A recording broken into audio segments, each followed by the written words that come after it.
it's non-psychoactive because like opposed to like Klonopin or Xanax, like that is psychoactive. I'm not seeing your camera there, ZMO. You might need to rejoin. I'm not seeing it either. Ah, crap. Andy's invariably in my background image. Sorry about that. Ain't no way around it. I'm the ultimate photo bomber, dude. Yeah, dude, you're photobombing the hell out of All right, my animation. dudes. Avatars. We are right. live. It is Wednesday. Welcome, everyone. Say hello when you get into the room. If you're seeing this after, make sure you like and subscribe to the channel. Wednesdays, as always, are ZMO's days. See this cool guy wearing the Pangburn bling around his neck in the poster? That's ZMO. And he's our host on Wednesdays, so we're always happy to have him. What are we talking about today, brother? Today we're going to be talking about serial killers, criminology, psychopathologies, and anything that's kind of touching that subject. And guys, please do remember to mute when you're not speaking, or else we get background noise. So.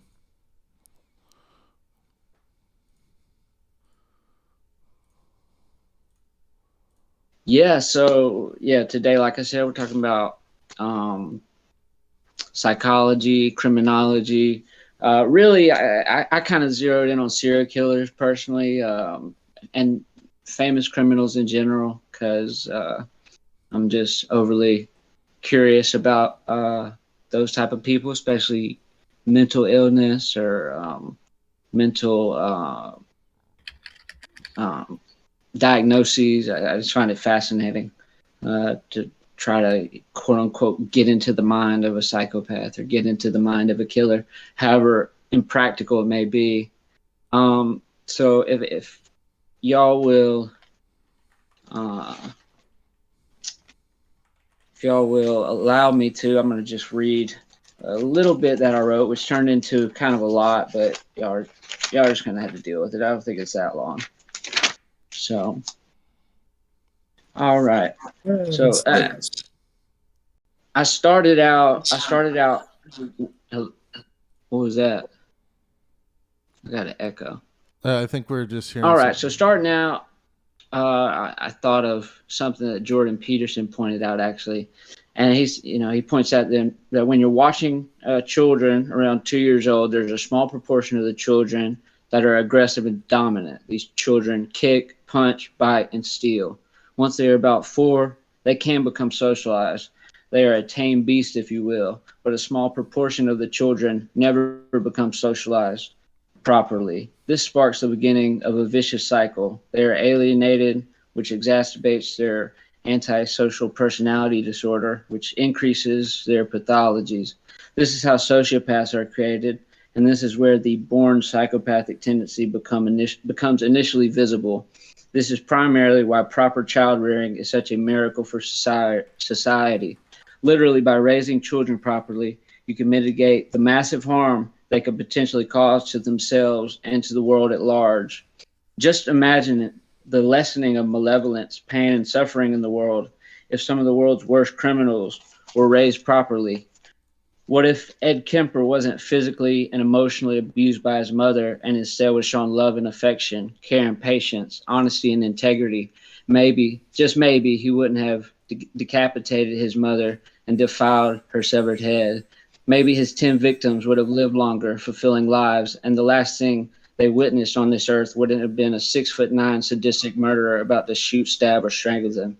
Think for a second of a world where one Theodore Bundy wasn't forever emotionally scarred by questions of who his father was, a world where he wouldn't have to be raised by his abusive, psychotic, alcoholic grandfather who took him in because of the negative implications his mother feared would be levied on her because of her illegitimacy. His bastard status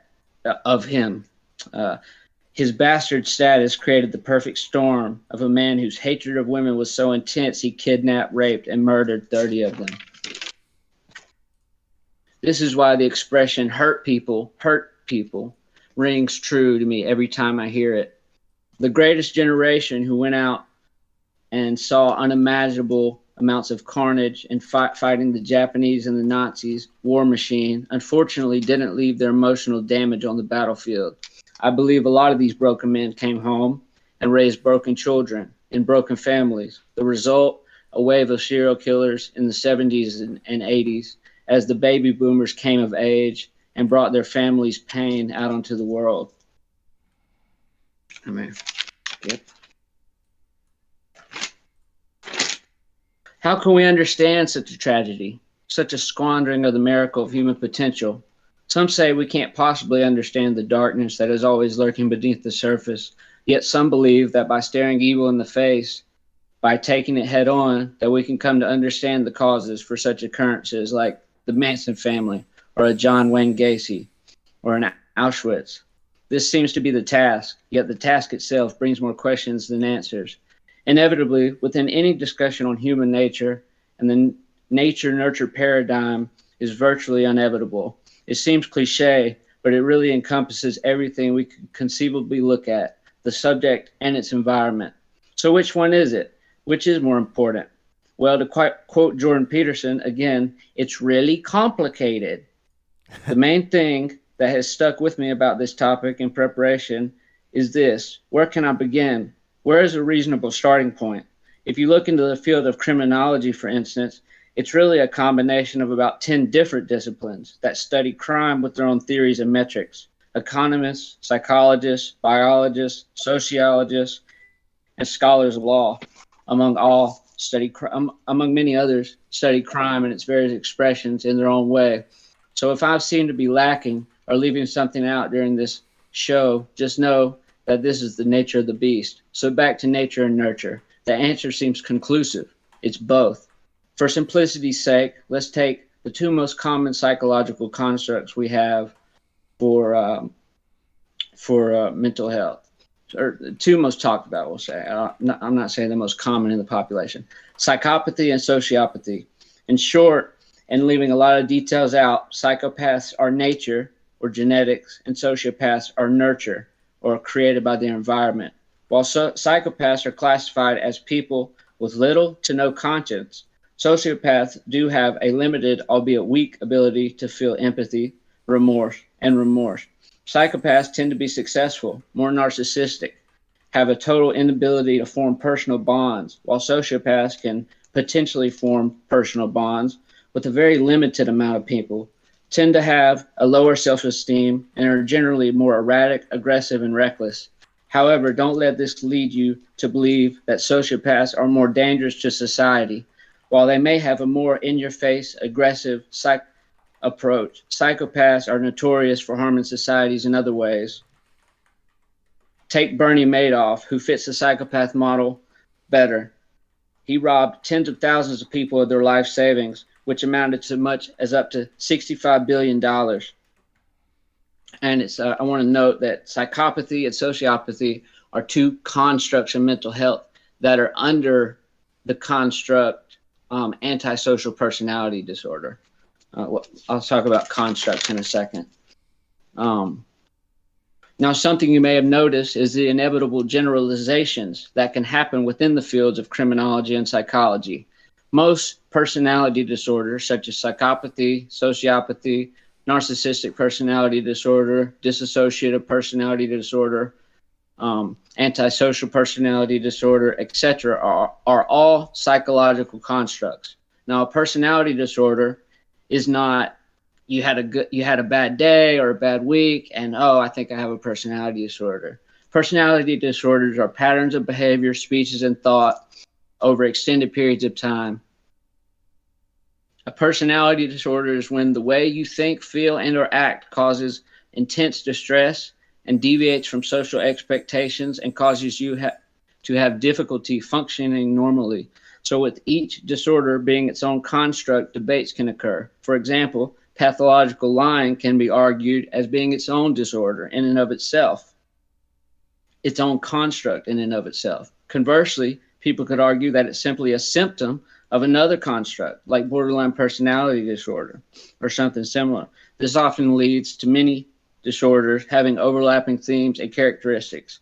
However, I feel it is doomed to be this way, as something complex as a criminal personality is not something you can take it out a tape measure and figure out and find out.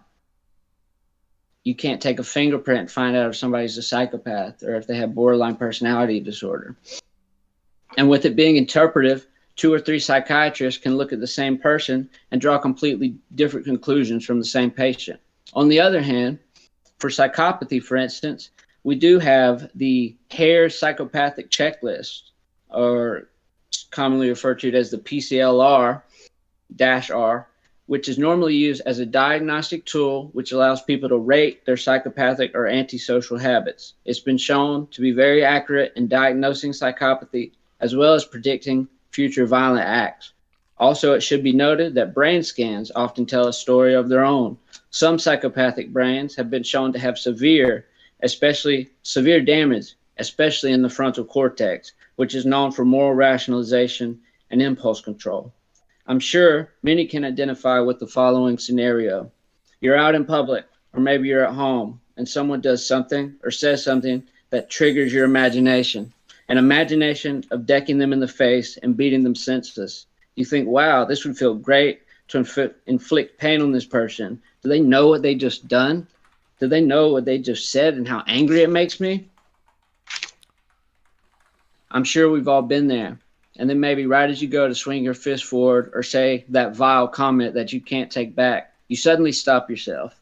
You think of the consequences for you, for that person, and any legal ramifications and moral ramifications. And you control your anger. Somehow, some way, you snap back into reality. This is largely a product of our frontal lobe overriding our more animalistic instincts. This second step, unfortunately, never happens for some people.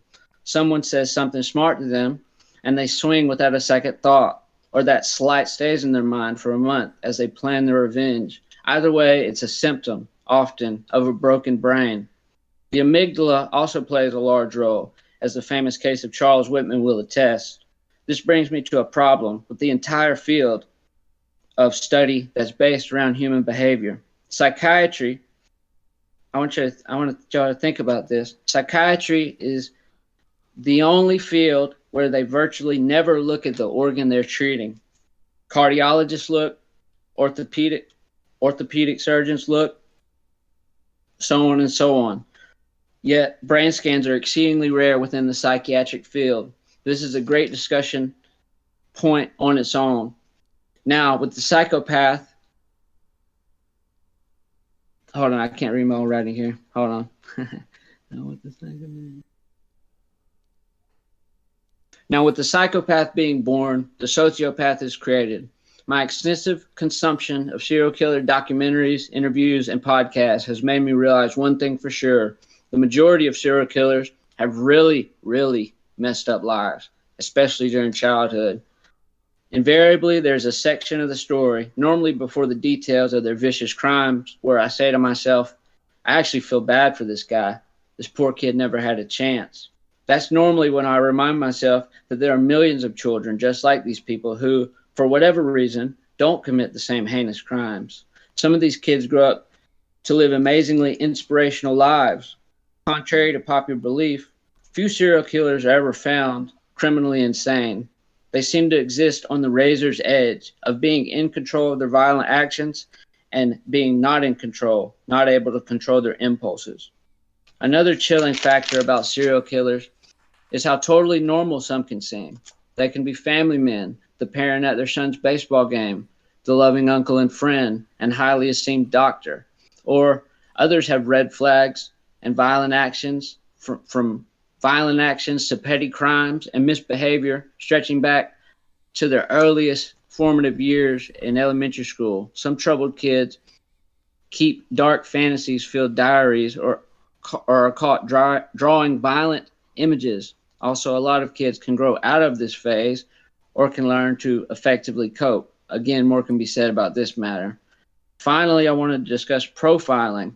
Now, criminal profiling at times has gotten it wrong, but on certain occasions, it can be eerily spot on.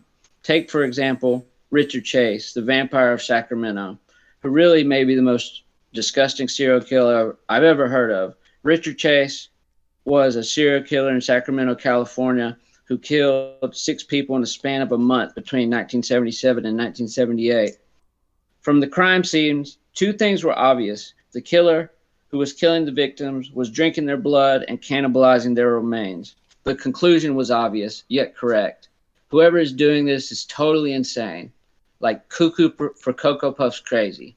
They categorized him as an unorganized killer, which, by the way, is the single biggest difference between serial killers. The biggest difference is some are organized and others are highly unorganized. An organized killer normally scopes out a victim in advance, bring their own murder weapon, take extensive steps from getting caught, and try to establish alibis beforehand. Dennis Rader, the bind, torture, kill serial killer, was notoriously organized. Richard Chase was the exact opposite, very unorganized. He basically found a victim and did whatever came to mind to do to them. So the profilers predicted that he would have been previously institutionalized. They determined he was most likely white, since the majority of his victims were white and most murders are intraracial. That is to say, between racial groups, not between racial groups, inside of racial groups. This is an example of victimology, or the study of one's victims. To understand the predator, you have to understand their prey. They also predicted that he would be around 25 years old, since they believed him to be suffering from paranoid schizophrenia. They knew that the onset for that disease is 15, and the worst years of psychosis are normally around a decade after its onset. That's 25 years old. They also guessed he would have likely have been thin, since most psychiatric patients often do not nourish themselves properly. They guessed he lived alone in a messy apartment, and he wouldn't have been able to graduate high school or attend college due to his illness. He wouldn't be able to hold down a job. The crimes were in close proximity to each other, and this led them to believe he walked to the victims' houses. And if he did own a car, it would be in disrepair, beaten, and worn down. Everything was correct. He had been institutionalized. He lived in squalor. Even the prediction down to the beat-up car was true. Maybe the first major case of profiling was around Adolf Hitler, where many people wanted to gain insight on what he might do next. They even guessed his death would be suicide. Finally, I've often asked myself, why am I so fascinated by this topic? I believe it's inevitable to question oneself on these grounds. Yet I realize morbid curiosity is built in human nature. After all, through most of human history, we have used public torture and executions as entertainment. Entire towns would stop to watch a beheading.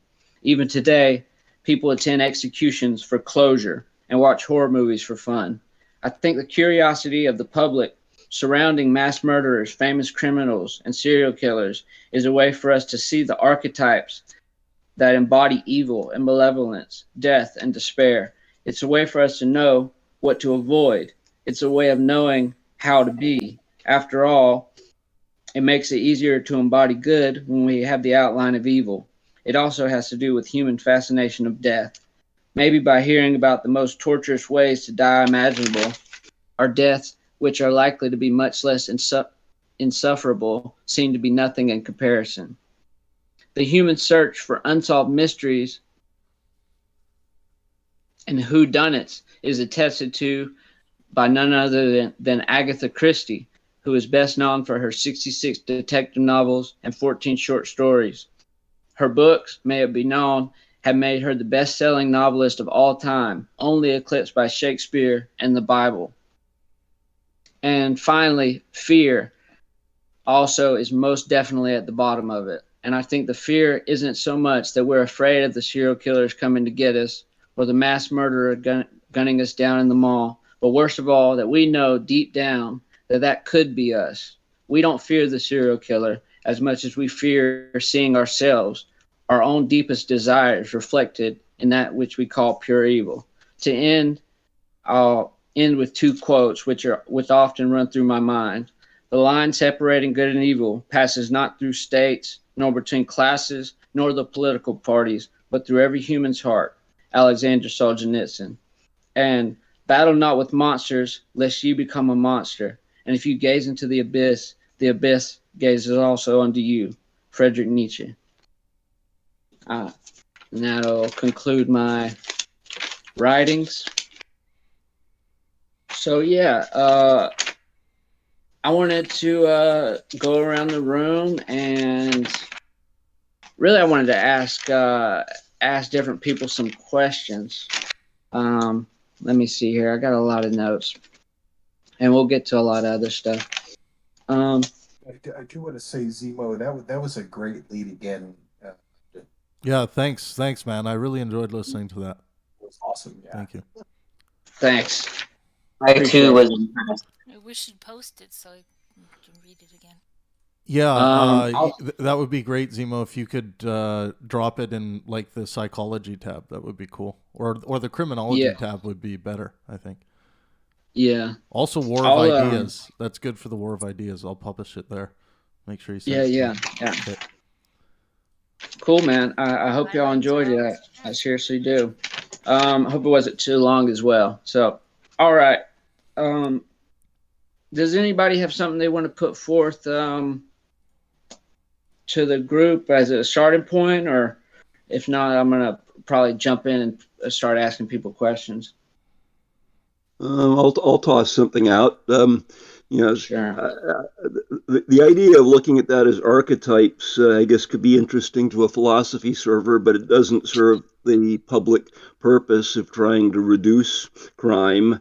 But how do we relate, the so-called white-collar crimes, where, arguably a large part of the financial industry is one by design that's legitimatized, or massive numbers of almost terroristic small crimes like robocalls, to lone murders, say, that, are incredibly rare and for most people less likely to have a direct impact on their lives. Sure. Was there a question in there? Yeah. Or was that a statement? I phrased that as how do we, and relate those different, situations and their harmful impact on people.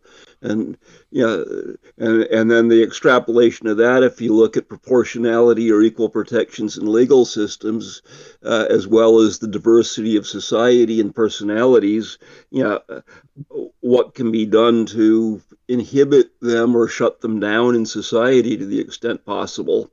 And of course, I'll go on record stating that the whole maze of biblical ideas of retribution or paying for crimes I look at as a crock of shit in terms of any kind of neutral human or civil rights-based legal system. But Loki, let's try to break it down more simple. Basically, what you're saying is like, what is the differentiation of certain types of crimes, right? So a violent crime might be different than a white collar crime, but the actual impact of these white collar crimes might have a greater impact than a specific violent crime, right? Right, and something like robocalls are incredibly invasive but difficult to prosecute. If you have an entire securities industry that's based on fraud and that people are involuntarily invested in via government and pension funds and all sorts of indirect ways they don't even have direct control over or awareness of, that has incredible impact beyond what most people even see. But if you look at the ideas of equal protections and proportionality as part of due process as legal standards, it's pretty much impossible to break down pieces without looking at them as a whole, outside of which they don't exist separately. So that complicates that kind of review. Yeah. Well, I will say that let's start with psychopathy, right?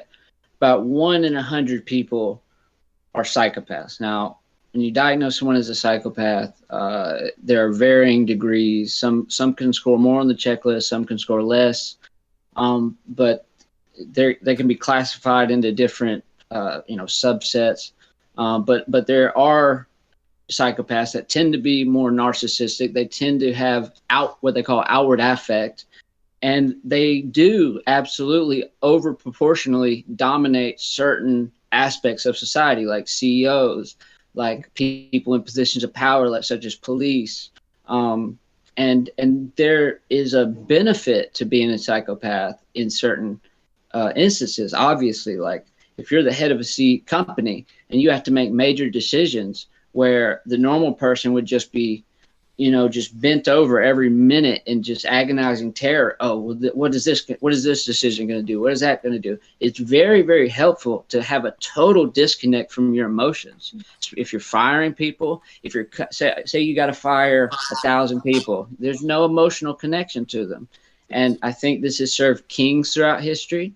I think this has served warlords throughout history. There's obviously some evolutionary benefit, and I completely agree to the part of proportionality in that speech. I think I cited Bernie Madoff. One thing I will say is that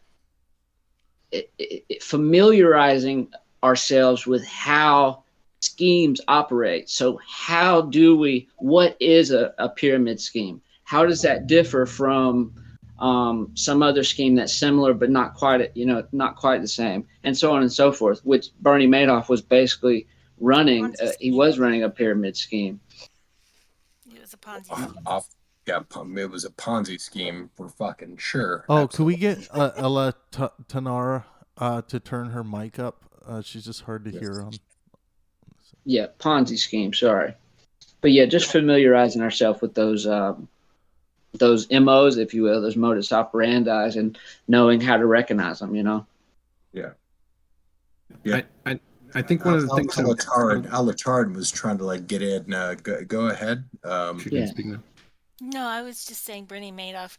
And the idea that came to mind is 1 is a tragedy, but 1 million is a statistic. The bigger they are. Yes. Also, corporations, it's mob rule. You're protected by the many. Corporations, Ponzi schemes, things like that. Their size matters, and the more people, like I've always thought corporations were one of the worst ideas ever, because we treat them like people, but they have no relation to the community anymore. They have no obligation to the community in which they serve, which they used to. They used to have it. They used to be that the stakeholder was not just their stakeholders, but their employees, their customers, and the community in which they operated. And somewhere along the line, around I think the 1980s, we started losing, or the corporations started losing connection to the community because they became international. So they don't even have a relationship to the country. Yeah, but Allah, that is sort of the differentiation between if you've ever heard the notion, the difference between a stakeholder and a shareholder, right? So what happened with capitalism is we moved to having more concern with shareholders than stakeholders. Stakeholders are everybody who's involved with that company. So somebody who works at a McDonald's is a stakeholder in that company being successful, but somebody who's a shareholder, the only thing that they care about is the shares that they hold within that company and how much money it makes them. And there was a separation that happened in the 70s and 80s. Legally. Yeah. Legally, your articles say you are beholden to the shareholder, and that is literally what something like a shareholding corporation, so an S corp would be attuned to. You are beholden to the shareholders, so the decisions you make. And if you have something like a B corp would be like a benefit corp, or you would say our articles specifically would go against shareholders in lieu of things like environment and social issues. S corps are simply small corporations. I know, because I used to audit them. Depending on how your they're, court code is. they're ones that allow pass through for tax purposes to an individual. But I think he meant C corp before versus. I was thinking about C that corp B versus corp B would be corp. worth raising too. But B corps C corp don't is B flip corp, the priorities. They allow management to balance them and not ignore the idea of public benefit. If it compromises profits or return on investment or share value. I'd like to touch on the psychopathy of it, right? So while we know that psychopaths are 1%, I also do know that the amount of psychopaths that want to kill all humans is 1% of the 1%.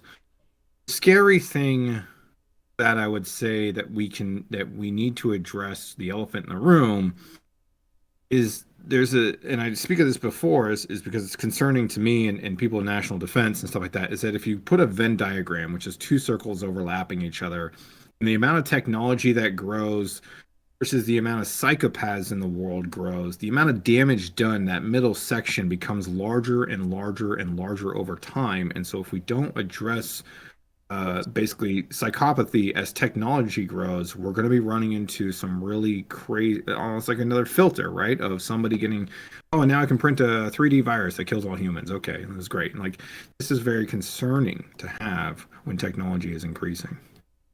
It is, but I do think that's something that levels out over time, right? No, that's the concerning about. As we all of a sudden have the ability to manufacture these viruses, of course there's going to be pushback against that. Like it's the same way like when all of a sudden we realized that we were able to make trains, right? We no longer needed horses to like take goods across the country. We had trains, so then you would have specific issues that would pop up with that industry, with how having trains is having a negative impact on everything else. And it's just something that you have to deal with that as it comes up, right? Are we dealing with the way telecom and finance are enabling robocall scams? Yeah, we absolutely are. Because how? That's the majority of phone calls made, and a lot of the people behind that are very psychopathic. The way it's being handled is through the phone companies. Companies. Loki. If you look at like what happened with robocalls in the 1990s compared to what's able to happen now, of course they've put in a lot of regulation that says you cannot do this, that, and the other, right? Most of it unenforceable in practice for the most part. Yes, but that's still just us figuring out what's going on and trying to deal with it, right? Well, there's a national do not call list. It's a national do not call list. So it's like that does get registered and it's an attempting, but unfortunately, assholes are still very smart and they'll find ways around it. And so companies are even saying like people that call my phone, it says like scam likely, right? So even companies addressed it for the client experience. Yeah, and then you got people like George Keltner, who runs both Maryland and Philippines corporations, who actively are scamming systems from within the U.S. He's in New York State. There's a smaller equivalent, that's in the Midwest and in Phoenix. Where they run fake 527 political action committees and pretend they're exempt nonprofits when they're not. Of course that kind of shit happens, Loki. But at the same time, like I don't know if you remember, like in the 80s and 90s, like robocalls would be calling you at 9 o'clock at night, and they passed legislation that said, "Fucking you can't like robocalls cannot be made after a certain time period," right? So, and that's the thing. It's like except for the most part that the U.S. industry is shut down pretty much. So essentially, we're talking about entirely criminal enterprises. Almost exclusively when we talk about robocalls. Yeah. Okay, I'm gonna have to jump in here for a second. As much, I was hoping to get into the more talk about maybe serial killers and psychopaths, and I know it's a huge moral problem. The robocalls, that's the big issue. I know why we're all here, but let's try to keep. I want to ask you, Loki, one question, and then I'm gonna keep this moving. Well, I'll make one point. It seems that one, it's much easier to get away with a crime if a group of people are doing it, especially if they're a legal group and not a gang or something like this that can be, attacked under like a RICO statute or something, right?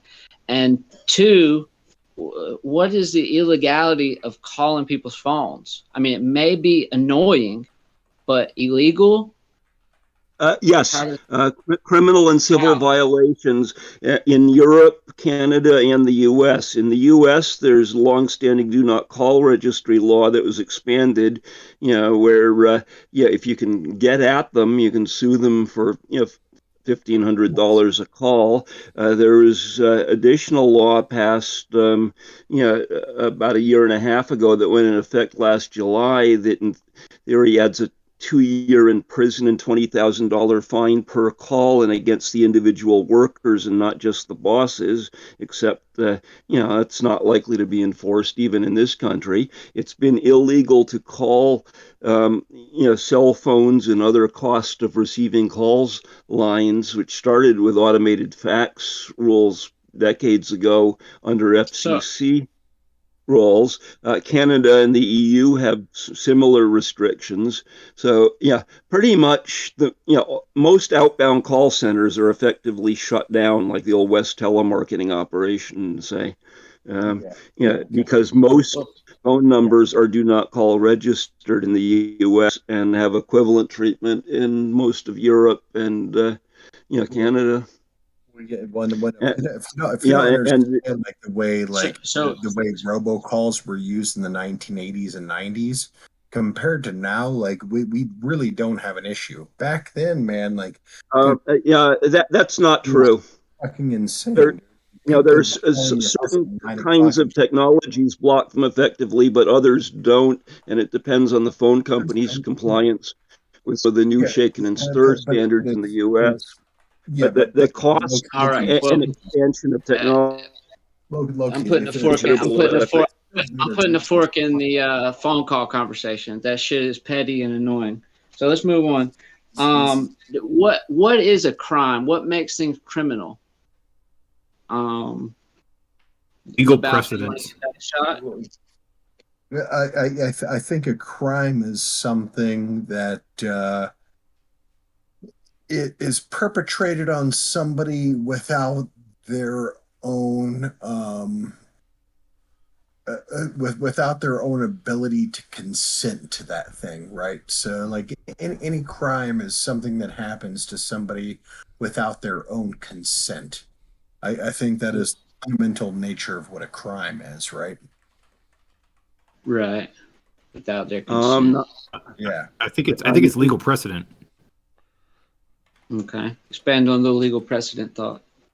You usually want to debate whether this is the right thing or wrong thing to do, given the nature in our society pragmatically. And so we all go to court.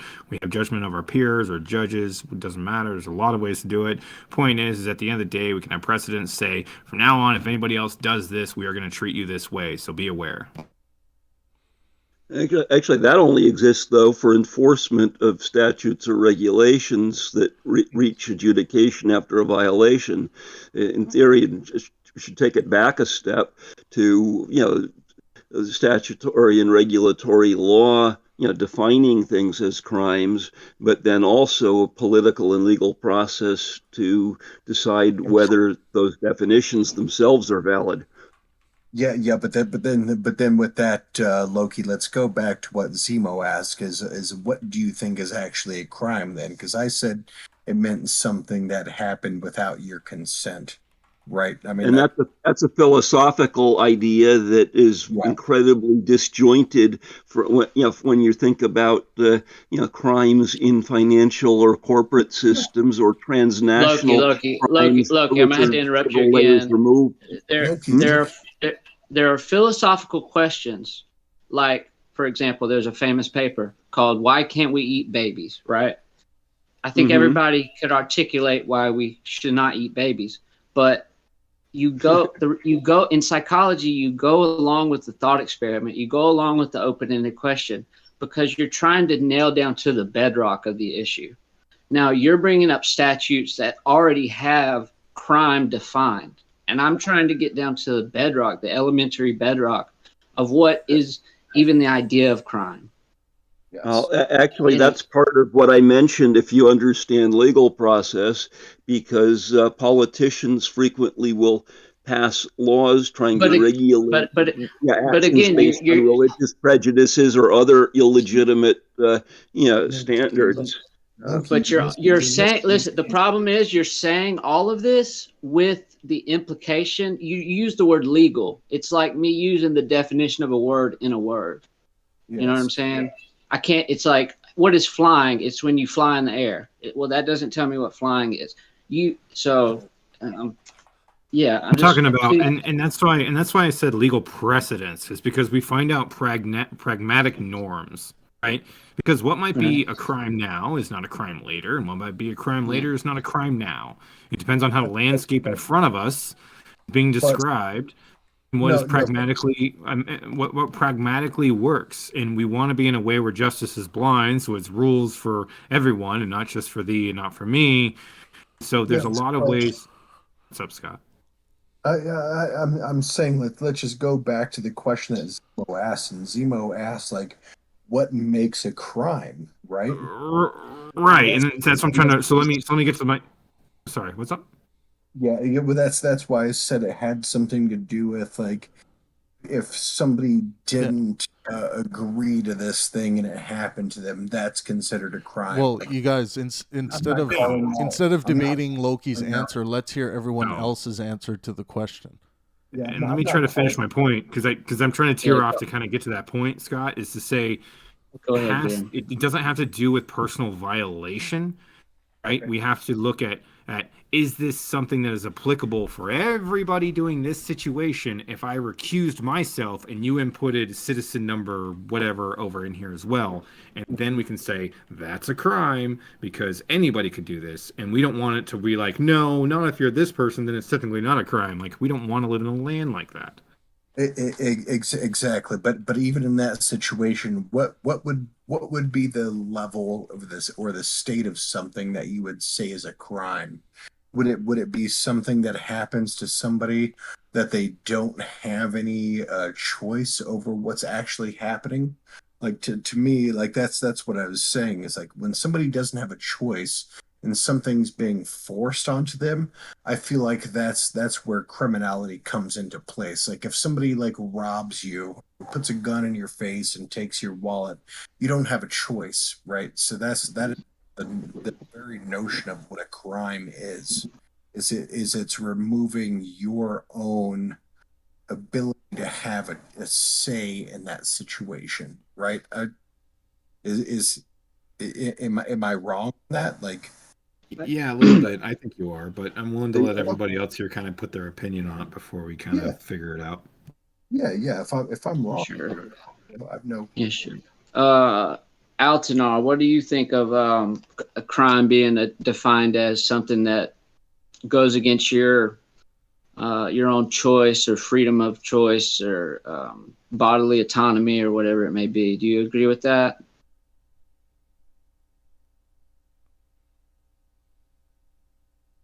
Andy, I'm going to ask you the same question. Do you agree with Lebowski's? Oh, never mind. I'm sorry. Go ahead. Partially. Okay. It's because there are, and I'm trying to, there are things that happen within, like, say, the United States that are not, we don't give consent to, but that are not illegal. Right. Like, so if we just blanketed say if it's something that we don't give consent to, then a lot of things would be illegal that aren't currently. Yes, now you talk bodily autonomy. Yes, I believe bodily autonomy trumps certain things, like someone else saying whether I can or cannot have an abortion. Right. That's my bodily autonomy, and until that child is viable, But But Um, and I was trying to think of things because I know there are things that Is it a happen without crime? my consent. No, abortion is technically legal right now, but just it was just I was trying to think of something that happened that I wouldn't give consent to that would not be a crime. And Yeah. It's like so well, taxation, right? yeah, Because but yeah. I voted the typically people where in. people I voted the people in who have exactly. power who then make those decisions because we are a representative Well, democracy. I mean, Exactly, and if we go that route of like we're voting people in, like that's the point where I get to. If like we're voting people in, where does this point that actually happens where we're not agreeing to uh being taxed or having these certain things taken away from us, as opposed to like somebody putting a gun in your face and taking your wallet, right? yeah, I mean, as far as the thing of like doing something that's not of your consent, it depends on how far you take that. I feel. I mean, I generally think that that is a pretty good starting point. It just depends on how far you take it. Like if somebody's, you know, Well, yelling something in my ear, it's like that's what without my consent. I don't want them to yell that, but I can't stop them. Or they're honking the horn at me in traffic. I don't want them to do that. But I guess when it reaches a certain point of repeated offense, then you could. actually it But, says but behavior that law makes punishable as a public offense. The elements of crime typically come from the statutes, but may also be supplied by the common law in the states where the criminal common law still carries force. Yeah, we are a common law country as opposed to a precedent law country. Yeah. Yeah, And there's but isn't a crime 100% all the time? A crime is related to somebody doing something to another person it's a with a behavior. choice, right? Yeah, so like that's that I guess that's the only place I'm trying to go to is like the basic fundamentals of what the idea of a crime is, right? So I Scott, think you're saying like if you're in a position in where you are going to die if you don't eat, right? And like in a catastrophic catastrophe. situation, like yeah, catastrophe situation, like um a hurricane or something like that, or who knows, maybe let's say we were in a nuclear winter, and there's food that's not yours on the ground. You're going to well, okay, then maybe that's different. Well, okay, well, no, that could be the same. Yeah, it's No, not your yeah, food. It's not your stuff. But you take it anyway, and but in a way you're stealing it, right? But but it's not really a crime in it being immoral because you have to eat in order to survive. You're put in a situation in where you have no well, choice. and to comment on that, Nivik, illegal and always immoral are not the same thing. I think we can agree to Also, that, right? Yes. I'll trend. Go ahead. also objective moral versus subjective moral. A lot of times crime is defined by the society and it's not necessarily a crime in all cultures. Exactly. Yep. And a lot of Correct. time, most of the time, a crime is defined by by the society in which you are in. Sorry, Yes. it's been a long day. But No, do no. but do you think that something on the argument of a more the fact that there is moral relativism, but the fact that our morals are within a fixed biological sense, like we're biological organisms, and just like our vision can be different, just like our consciousness can be different, it's still deviant within a certain constraint, right? Yeah, we're So still human. We have a certain range. right, so within that range it's not completely relativistic, right? because there still is a fixed range that we operate under, right? So I guess that brings me to, if something was wrong, let's say slavery 2,000 years ago by the Romans, is it always wrong? Is it wrong 100 years from now, just like it was 150 years ago? And was it wrong 150 years ago compared to 2,000 years ago? Pragmatically wrong.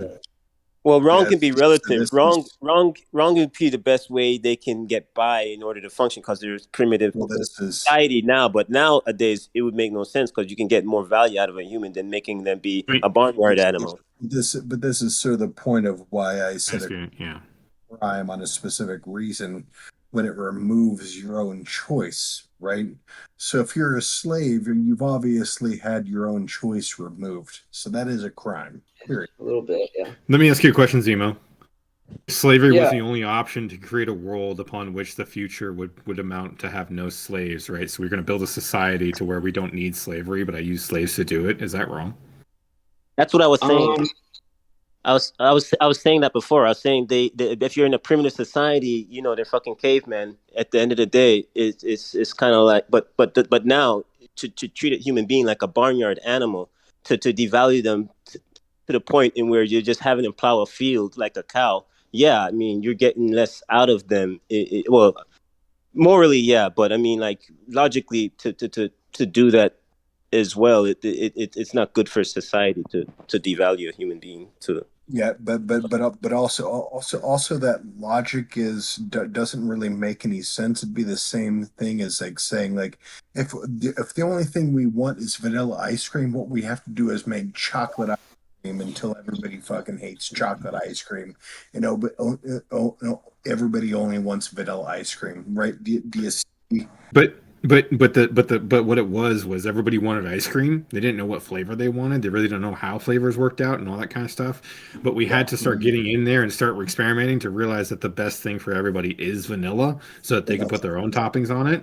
We just couldn't get there, and we can't blame our ancestors, because they gave us the opportunity to even get there, to even discover that vanilla ice cream was the best ice cream. Yeah. I'm definitely not trying to blame ancestors. It's like, but it's the like people ancestors can still be blamed, though, because they knew it was wrong.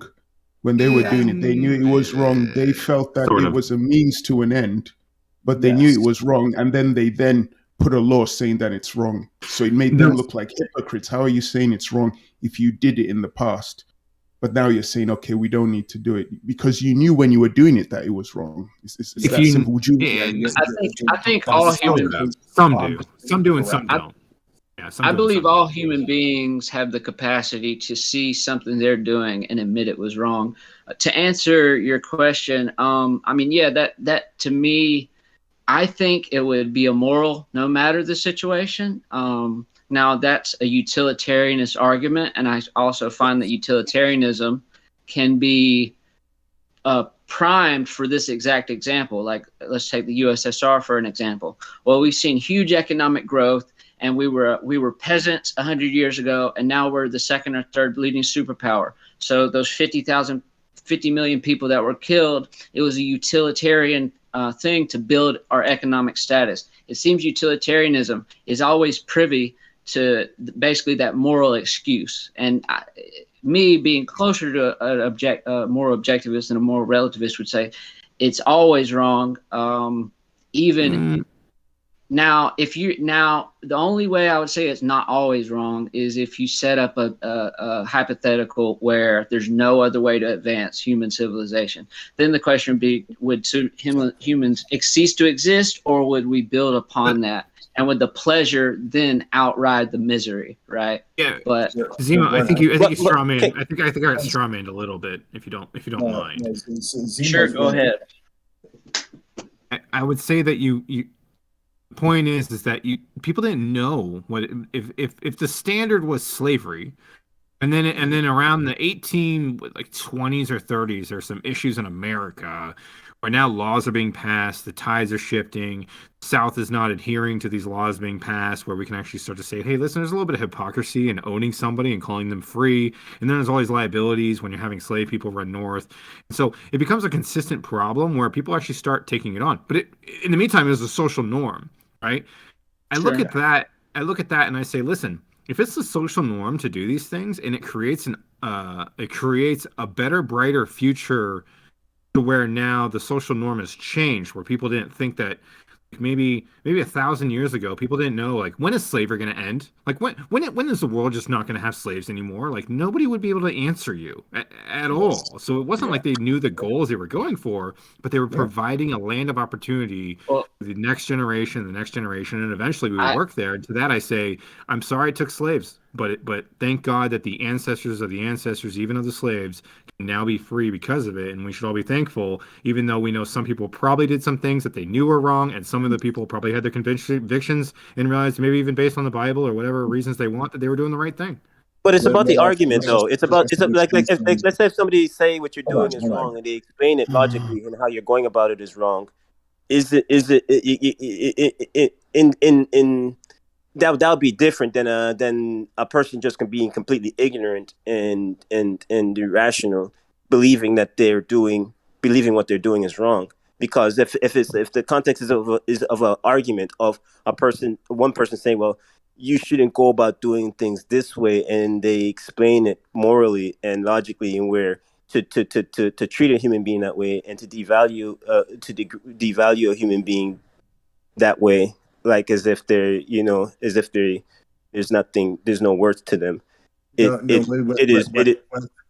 think the strange part with that, though, Grim, is like at some point you're making an excuse for having slavery 1,000 years ago. Because if we go back 30,000 years ago, there weren't necessarily slaves. Not in the same fucking way. Let's go back. The idea that humanity or that slaves, like that's just not. It's just not the way. And the idea that just because something is a norm, that humans cannot recognize that it's wrong and a norm at the same time, is incredibly cynical of humans, in my opinion. Yes. And slavery still exists, by the way, guys. Slavery still exists. Yeah, 30 million. How do you define slavery, by the way? How do we define it? And by the way, in the 13th Amendment, slavery is still allowed as a criminal punishment and has been used. Nivek, you just have to look into like certain places in the world, and there is fucking slavery happening. Slavery still exists. That is still fucking happening. It's crazy. My point is that people before they paid with their labor, right? And in a way, it wasn't really so you could just do a job, and it's not like people were exchanging money. So you could I'm just it's not easy to say what slavery is, because maybe a slave would be thinking, okay, you're paying me with food, shelter, and clothing, right, in exchange for labor. I'm glad you mentioned that, Nibby, because this was actually an argument. This was actually an argument that slaveholders had, and to some extent, I don't think it's ever been addressed properly. I'm not saying it's totally correct, but they said, hey, you northern industrialists, we own our workers, therefore we take care of our workers. You just exploit your workers for their work and then send them home, and you don't take care of them. And therefore, we are more moral than you. And this was one of the arguments that they had, and a lot of others as well. I hate that argument so much, because this is something we actually propose to people. Like, if you think slavery is okay, like at what point would you be okay with being a slave? And everybody always comes back and says, no, I would never be a fucking slave because I want to be free. And you know what goes against that argument? It's the Benjamin. That's totally okay. The Benjamin Franklin quote goes against that argument. Those who give up their purchase security at the expense of their liberty would lose both and deserve neither. Because once you do that, that means a person could end up, if they feel like treating you like shit, in being brutal to you, because you're just an object. You're just property, like a lamp or no. Well, I'm also making the point, Nivek. Like, if you've ever heard of like somebody saying like, well, slaves didn't actually have it that bad because they were being taken care of. What you do is what you do is propose that person. Okay. If that's the situation that you're talking about, how much would you have taken care of to be a slave? So all your rights are taken away. Like what level of care and treatment would be okay for you to then be a slave? Everybody 100% comes back and is going to say like, I wouldn't be a slave at fucking all, but they'll try to make an argument that it's okay. So, but look at the results of the psychopathy of a slave owner. You have somebody who now has a bunch of property which can turn on him easily and has, right? So there's this huge amount of risk of like not having, like not paying employees. Okay, there's a huge amount of risk of society turning on you, as the Civil War showed, and people were willing to pay higher prices for cotton for things to get done right.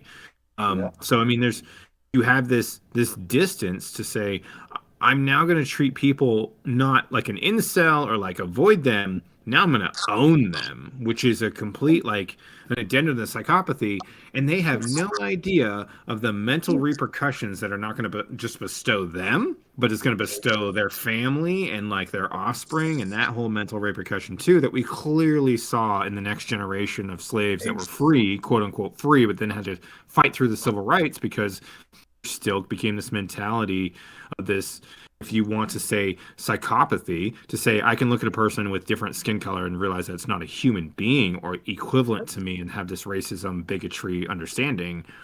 That to me is interesting. That's the psychopathy behind it, where I go, shit, man, being a slave owner means you're a psycho. Like literally by definition means you're a fucking psycho. Yes, exactly. ZMO, I wanted to ask you a question. There was something you read at the beginning. I wanted to ask you a long time ago, but I guess I was waiting for the right time. It was difficult. When you read something, you gave an interesting part. There was an interesting part. Well, a lot of it was interesting. You said that a lot of these American soldiers who were involved in the war, in the Pacific, Second World War, they came back as heroes, but they also came back with psychological issues, which I guess with the baby boomers, they, in their marriages at home, they passed on their psychological problems to their kids, which then led to the boom in serial killers from that group, which I found interesting. I'm not arguing against it. I just found that I've never heard that before. Yeah, I mean, honestly, that is a thought that I've had.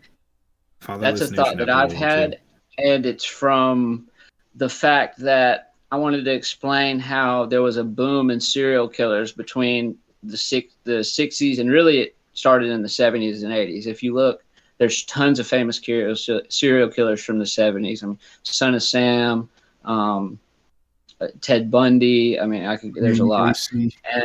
And yeah, I think that is true. I mean, a lot of them had broken families, and a lot of not only were their parents in the war, one of them, but a lot of serial killers actually end up joining the army for interesting reasons, maybe because they're on the lower rung of society, and that's an easy way to kind of get your life on track, or they're seeking powers of position, or whatever it may be. It's just an idea that I've fumbled around with, and I think there's maybe some validity to it, but yeah, because I don't see how that couldn't affect. But I guess military are not psychos. Did you ever read the book Freakonomics? No. A couple of economists. Yeah. There's a section in it which deals with abortion, and the claim which is made by one of the economists there is that there was a period in the early 90s where there was a reduction in crime or something, and he made the claim. He correlated it with that before then. I guess in the 80s, there was like an increase in abortion. And the increase in the abortion led to a reduction, which led to a reduction in crime. Yeah. So in Freakonomics, the argument that he's making is the the increased amount of abortion in black neighborhoods in the 1960s Right. had a result in the lower amount of crimes happening in the 1980s, right? So it's a racist argument, basically. Yeah, but well, if you've never read Freakonomics, man, it's a really good book. Dude. Like, take the time. Is it? Yeah, and Is it Zima, the what you same with want the to podcast?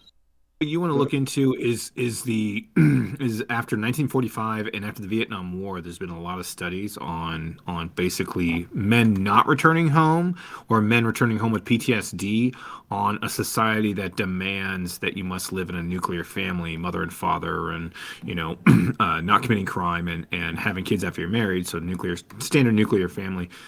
It was dependent on that, and then and then you had all these like all these radicals falling out of it, right? Where it's like, hold on, how come the system's not working? We have all these radicals. It's not just radicals. It's people who've dealt with like highly traumatic emotional situations and been like, the children are radicals. Yeah, just go back. Yeah. Just go back to life as normal. Get the fuck out of here. Like, of course. The children become free radicals and don't follow the same footsteps as like what mom and dad need to do, right? And it's kind of like, well, what the fuck? Is their life not so great that you would want to duplicate it? No. Yeah, I mean, it's kind of like the 90s kid logic too. Like, oh, our parents say to go get a job, like the Green Day song lyrics, says to go, my mom says go and get a job, but she don't like the one she's got, you know what I mean? It's hypocritical. She don't have it. Yep. And it's this idea that, well, I see they're saying to go to college and get a 9-to-5 and do all this shit, and I'm seeing the emotional state of my parents. I'm seeing people in the church that say go to church. I'm seeing the hypocrisy there. So why the fuck? Not only would I not want to distance myself from it, I would want to do the exact opposite, and that's the very bedrock of where counterculture comes from, right? I mean, from a failed surface culture that has failed on the underneath level. But I don't think there's any failure in that culture at all. I think that's just the way culture actually proceeds all throughout time. Like I just think that's the way it works. Like everybody has this notion, like everything should just be like everything should work correctly, and like my idea, like what should happen is like things should just actually work out. There's no evidence that says like things should just actually work out. No, like life is fucking gross. Life is tough. Life is hard. Life is weird. Like, and that's what we're dealing with, right? Yeah, I always say, the world doesn't owe you a perfect day, and people exactly it does not. People are in traffic, like all these cars. And this motherfucker turned in front of me. It's like nowhere in the universe does it say somebody can't turn in front of you. Like, you know what I mean? But so Zemo, on that crime rate, the low abortion with the high increase in abortion and lower crime rate, that'll be like if you go to a poor area and there's higher abortion and it decreased the crime rate, when naturally in poor areas the crime would be higher. Well, one, it's a causation correlation fallacy, which I'll admit could potentially be going on with the whole serial killers in the 70s came from World War II fathers. But, it's one, that, and two, it's eugenics. I mean, it's just a eugenics argument, Yeah. But it's like naturally in the Great Depression, the crime rate risen. I wonder why. It's not necessarily eugenics, because there is a documented roughly 30% reduction in legal child abuse cases in the years following Roe v. Wade, as if people who weren't prepared to or resourced to or interested in raising kids had an alternative so that fewer of them were raising kids. But it's not eugenics that people who are primarily low literacy, impoverished, and addicts account for over half of the involuntary termination of parental rights abuse cases in most states. And if you reduce birth rates for them, there are racial and economic and educational disparities of a number of kinds present, but it's not eugenics to have abortion accessible or to influence people who are not in the position to be responsible parents to reduce their rate of hatching babies. But Loki, that still is all something that's completely predicated on modern society, like, right? So if we went back 3,000 years, nobody was literate. Nobody fucking read 3,000 years ago. Like, people didn't have the same kind of we didn't have industrial urban societies with modern definitions of abuse and economics either, so the whole meaning of culture would be incredibly different. Exactly, and that's my fucking point. Like we're looking at these things and trying to say that there is a greater outcome based on what we're seeing, as opposed to just looking at what's going on in life and being like, okay, here's what's happening, and that's the reason it's happening is it's based off of the way our society is working. It has nothing to do with like whether somebody is illiterate or like all these other kind of things like that really has nothing to do with anything, right? Well, it does in terms of in our society. It's a basic need for a wide range of economic and democratic functions, whereas in oral only traditions, that were minimally written communication based, with languages that might have had fewer than 10,000 words, as opposed to English in my lifetime has reportedly grown from about 300,000 to 1.6 million words, most of which most humans never learn. The nature of what it means to be a functional human in society has changed. But so. I like Zemo. I wanted to ask you, Zemo. That the original question I asked you, and you mentioned the soldiers. So this is just a stab in the dark. Do you think then, to reduce the number of serial killers, say in America, if America got involved in less wars, less military, expeditions, that would mean you'd have less people coming back home with PTSD, passing it on to their kids? Do you think that could be one out of many solutions to reduce serial killers within that framework? Absolutely. Yeah. I mean, I don't see how it wouldn't in some way. I mean, just the general message. I mean, I began with sort of the Jordan Peterson. He goes over this, and I mean, he just happens to lay it out pretty well because he's a great orator, but he says, there's kids that are about 2 years old that are inherently violent. They kick, they scream, they punch, and they can basically be socialized out of it. Now, if they don't get socialized out of it by the time they're 4, that's the key period, at least to him. That's when they start to get alienated from the group. That's when, and then, the parents their own parents don't like them. The kids don't like them. The other kids' parents they want to be friends with don't like them. And this leads into something I want to touch on later about the loneliness of psychopaths. And I have full condolences and heartfelt to any victim of violence. And I don't mean to victimize a psychopath to a ridiculous degree or anything, but I do think there is a complex inner psychodynamic with them that has to be fucking tough to go through. So real quick, I want to take the opportunity. I want to read a few definitions of some disorders, and then I want to ask a few questions, if that'll be all right. So I just want to let me get in a good position here. So the definition of a serial killer, it's not an arbitrary definition.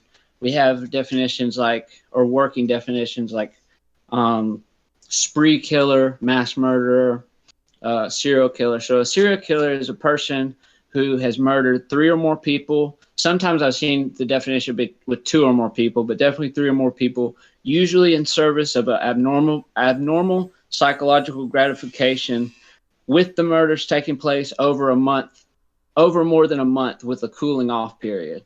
So they have a psychological reason they do it. Normally, a lot of the times it's tied in with sexual fetishes or sexual desires, or a strange crossing of the wires between violence and sex. I mean, there's some serial killers that literally can only climax when they're stabbing their victim, and the knife is a proxy for the penis penetrating. I was gonna say, how does the Clinton Foundation rank on this? Yeah, so I guess Simo, you don't think that there could be a mindset that before people went to war that caused them to become serial killers, and not you don't think that there could be possibly a mindset that was before they ended up going to war, and assuming that it was the war that made them serial killers? Yeah, I'm actually about to talk about it. Yeah, some people people go to war, they want to kill somebody potentially, and that caused them to. No. I don't know. Or you don't want to go to kill somebody. You're doing it because it's your job.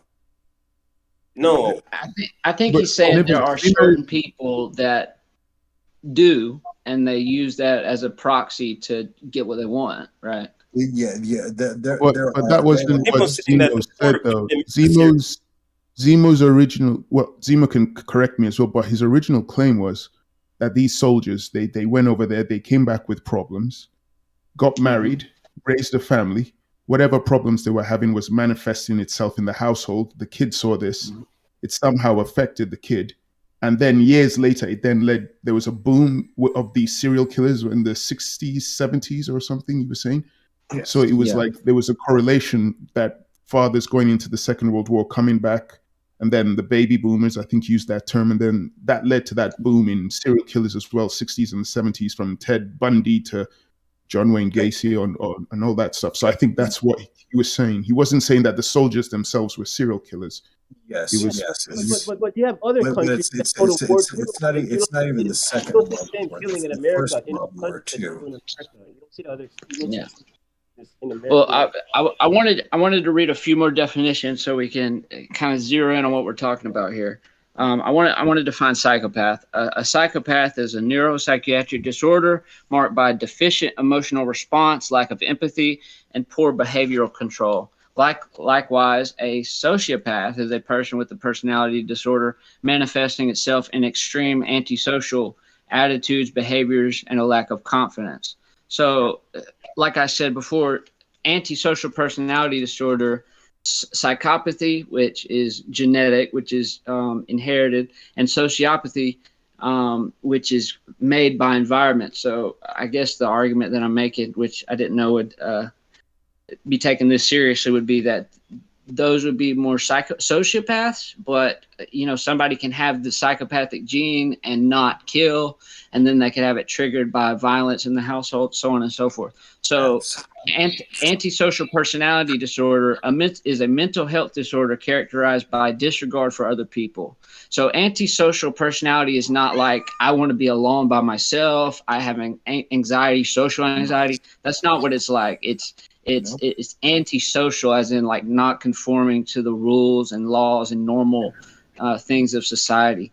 In childhood, also the attempt to destroy what's going on in society. That's a big part of antisocial issues. Is they try to destroy what they see in society.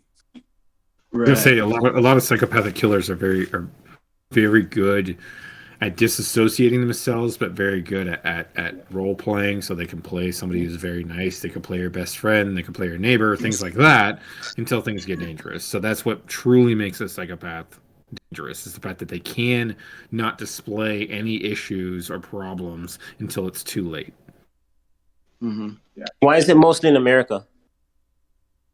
That's a great question. I want to go to the stat. I have it here. If you look at the top, mostly in America, it actually is the serial killer phenomenon. So this is the stats I read, and you can correct me if I'm wrong. But this is the top 5, and then I'm going to list the number of serial killers and the percentage per 100,000. So we have Italy at number 5 with 97 overall, which is 0.16 out of 100,000.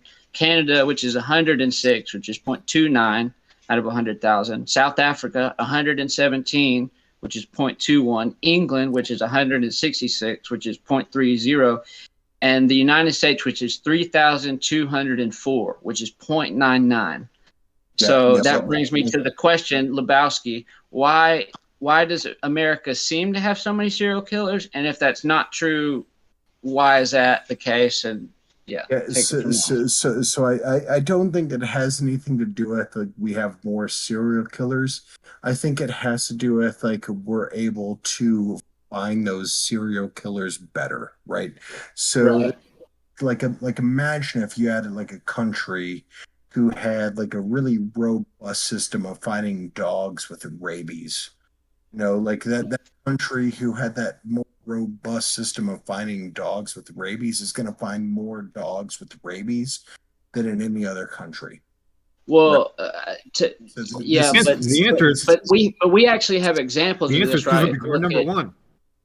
Yeah, if you look at Norway or Sweden or Japan, they have a very, very effective police force, and they don't have nearly the population, but we can still control for population and see that we have a lot more. So we don't have to. Go ahead.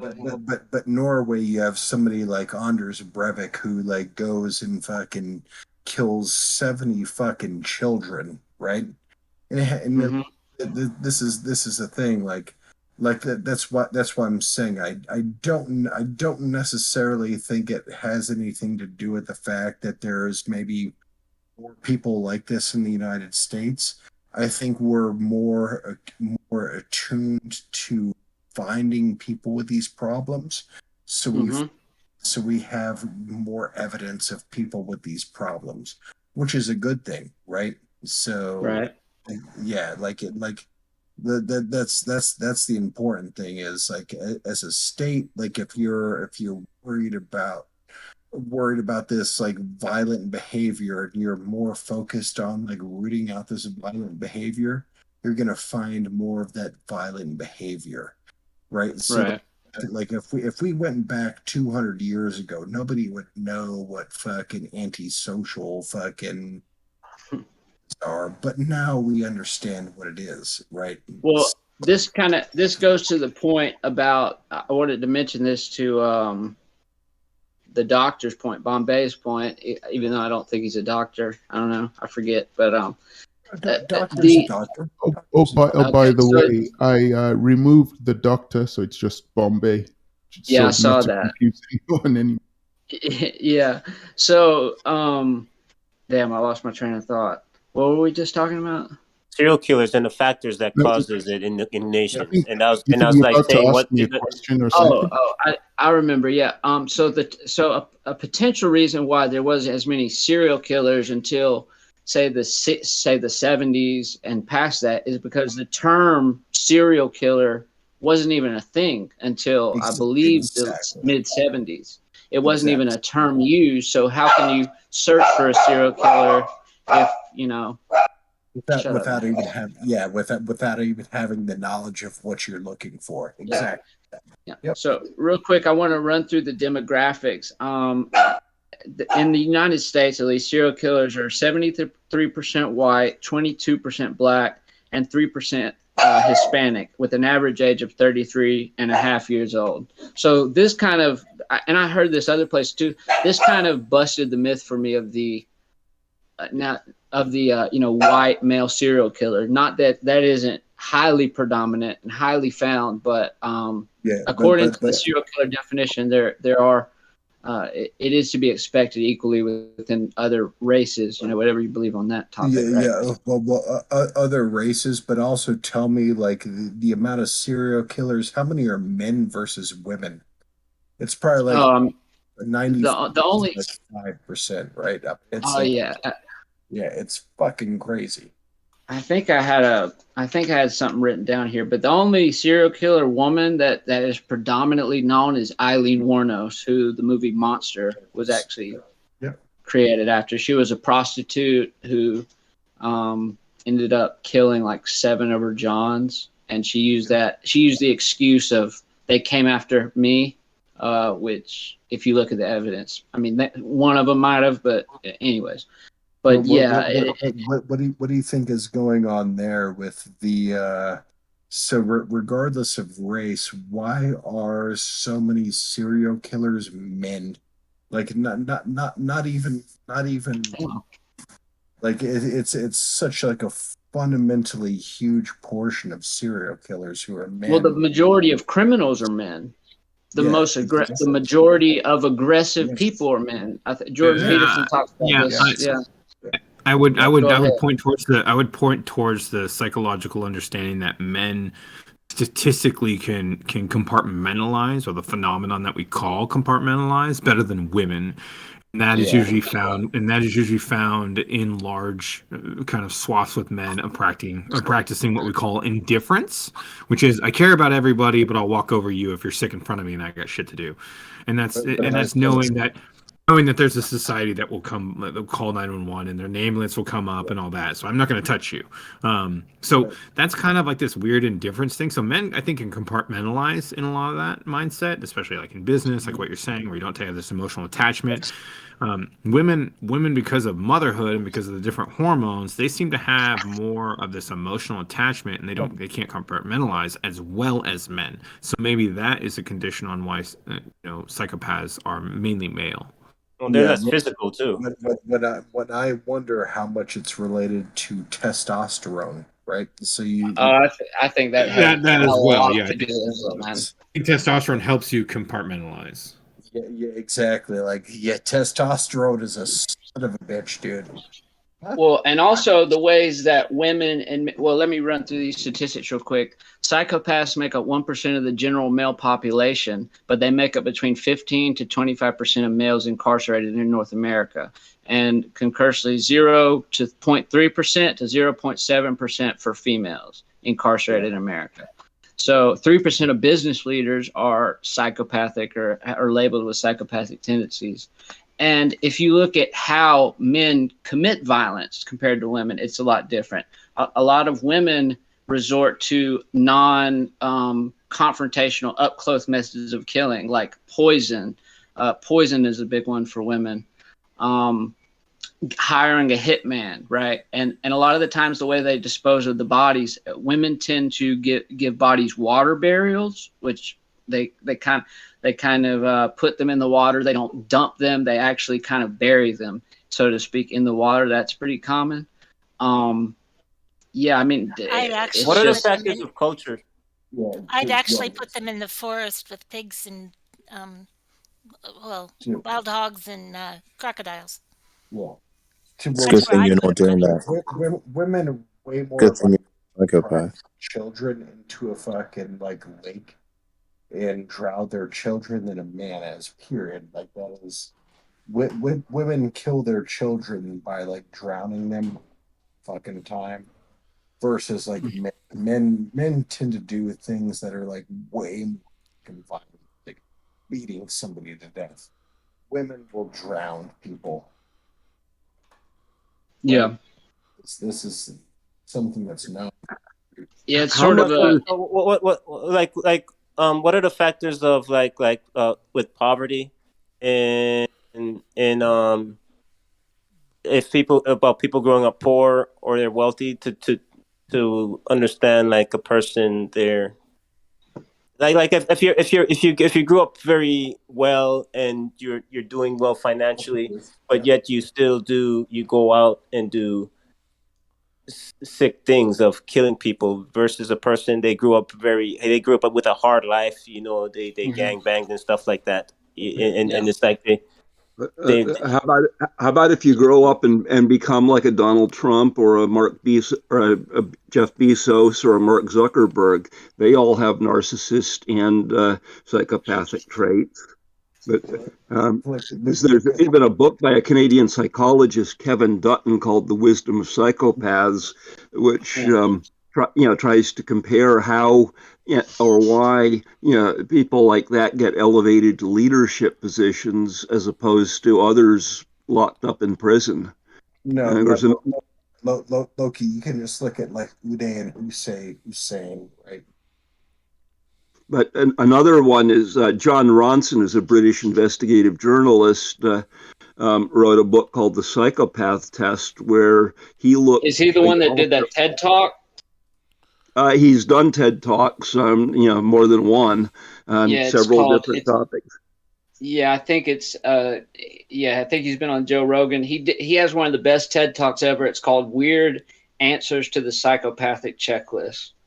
Among other things, he got to interview Dr. Hare, who developed the primary protocols that are used for testing psychopaths, as well as looking at various applications, and that led to Dr. Hare posting some disclaimers, against how prison psychologists were widely perpetrating malpractice, misusing psychopath testing protocols. And and for me to suspect that another reason for statistical disparities is that a lot of people with high positions of power and executive function tend to be immune from testing. People in prisons may have been tested in ways that constitute malpractice, and the population in between is more likely to get ignored. Writers tend to test like psychopaths, even though they're probably not. Because we run with a lot of people in our heads. Yes. Especially So Loki, writers. people in leadership positions, they can be psychopaths and run society in a destructive way that would harm it, that in creating poverty that would lead to that doesn't make any sense. I'd say do things that result in personal gain, and in some of the cases I mentioned, that create certain kinds of infrastructure or demand, for products or services, but in ways that are incredibly abusive and ignore, the destructive or harmful or abusive practices linked to how they profit personally. ZMO, have we heard from Lady Dakini? Yeah, that's kind of what I was saying. Yeah, I was wanting to who hasn't spoken. Yeah, Lady Dakini's new. What are you interested in criminology? What Lady, please. What interests you in the topic? I am studying to become a clinical psychologist. Very cool. And so, yeah. Hi, nice to meet you. Yeah, nice to meet you. What's your I'm a criminology buff. The recent case in the United States, Chris Watts, really grabbed my attention. What has been, one of the most interesting cases you've come across outside of that one, maybe? Maybe the woman who somebody was talking about drowning earlier. I would say two things came up while I was listening. There was the woman who had taken her children in her car and drove the car and drowned them all with her. Then there was what was it? There was recently, I'm trying to remember, it was a guy who dug up children and made them into dolls. Ooh. And I haven't heard of that one. Yeah, so he dug up children and he put them into dolls, and so people knew that he had these dolls, but they didn't know that they were real children, and so I think he's going to trouble for that now. See, and isn't this morbid? Like, the first thing I want to do is look into this case and hear about it, right? Well, and lady, I have a question for you. Why do you think it is that women typically drown children more? Like men will do violent actions against children, but women will typically drown children. It's I think they think it's peaceful, but I don't actually know. I've never actually made that connection. This isn't my wheelhouse exactly. When you guys were talking more along the lines of psychopathology and people in power, right? Somebody was differentiating the prison system from, people in business, and I would say that the percentage they gave, my mind went to, that has to be indicative of the C-suites, right? Like that's how, that must be I'm saying they're equal, right? Like the C-suite must be equal to that number, because you can't really do those jobs. And I see some of you are Canadian, and so I would just point to your current government and say, look at the greatest psychopath right now, Klaus Schwab, like running your entire country through,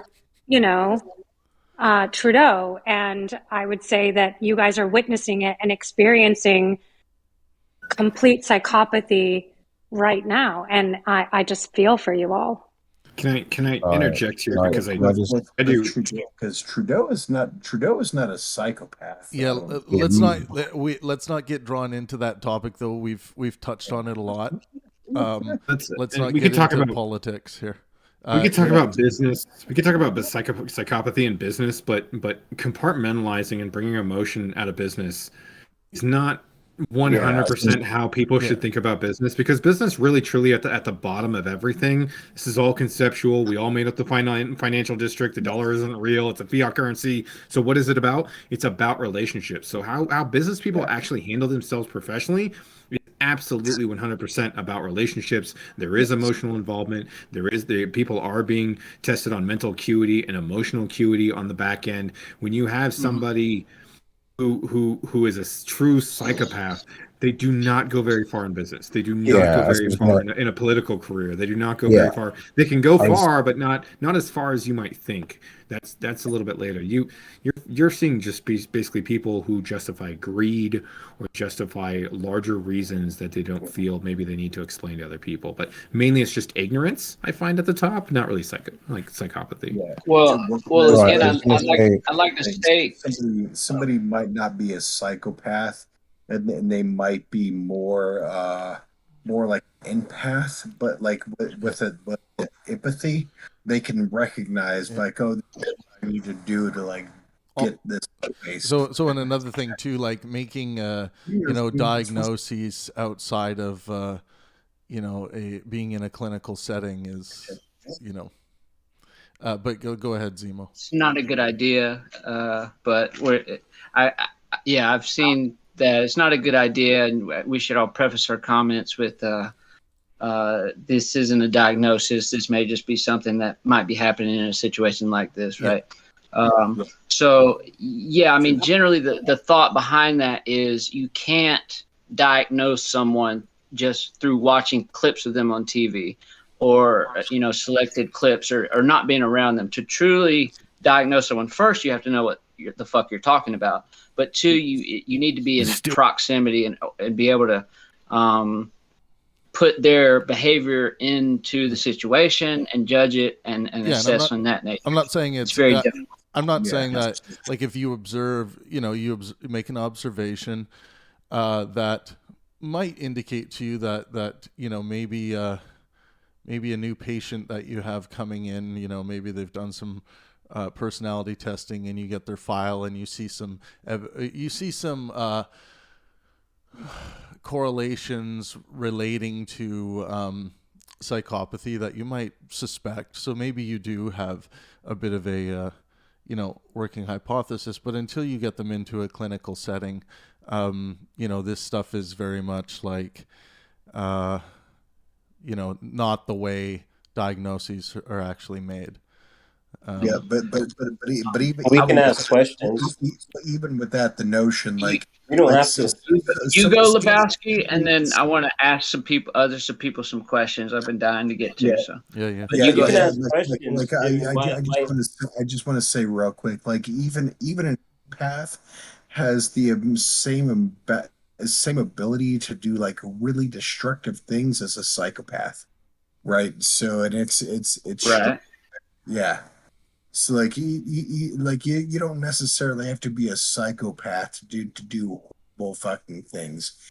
Empaths can do horrible things as well, and that happens all across the books.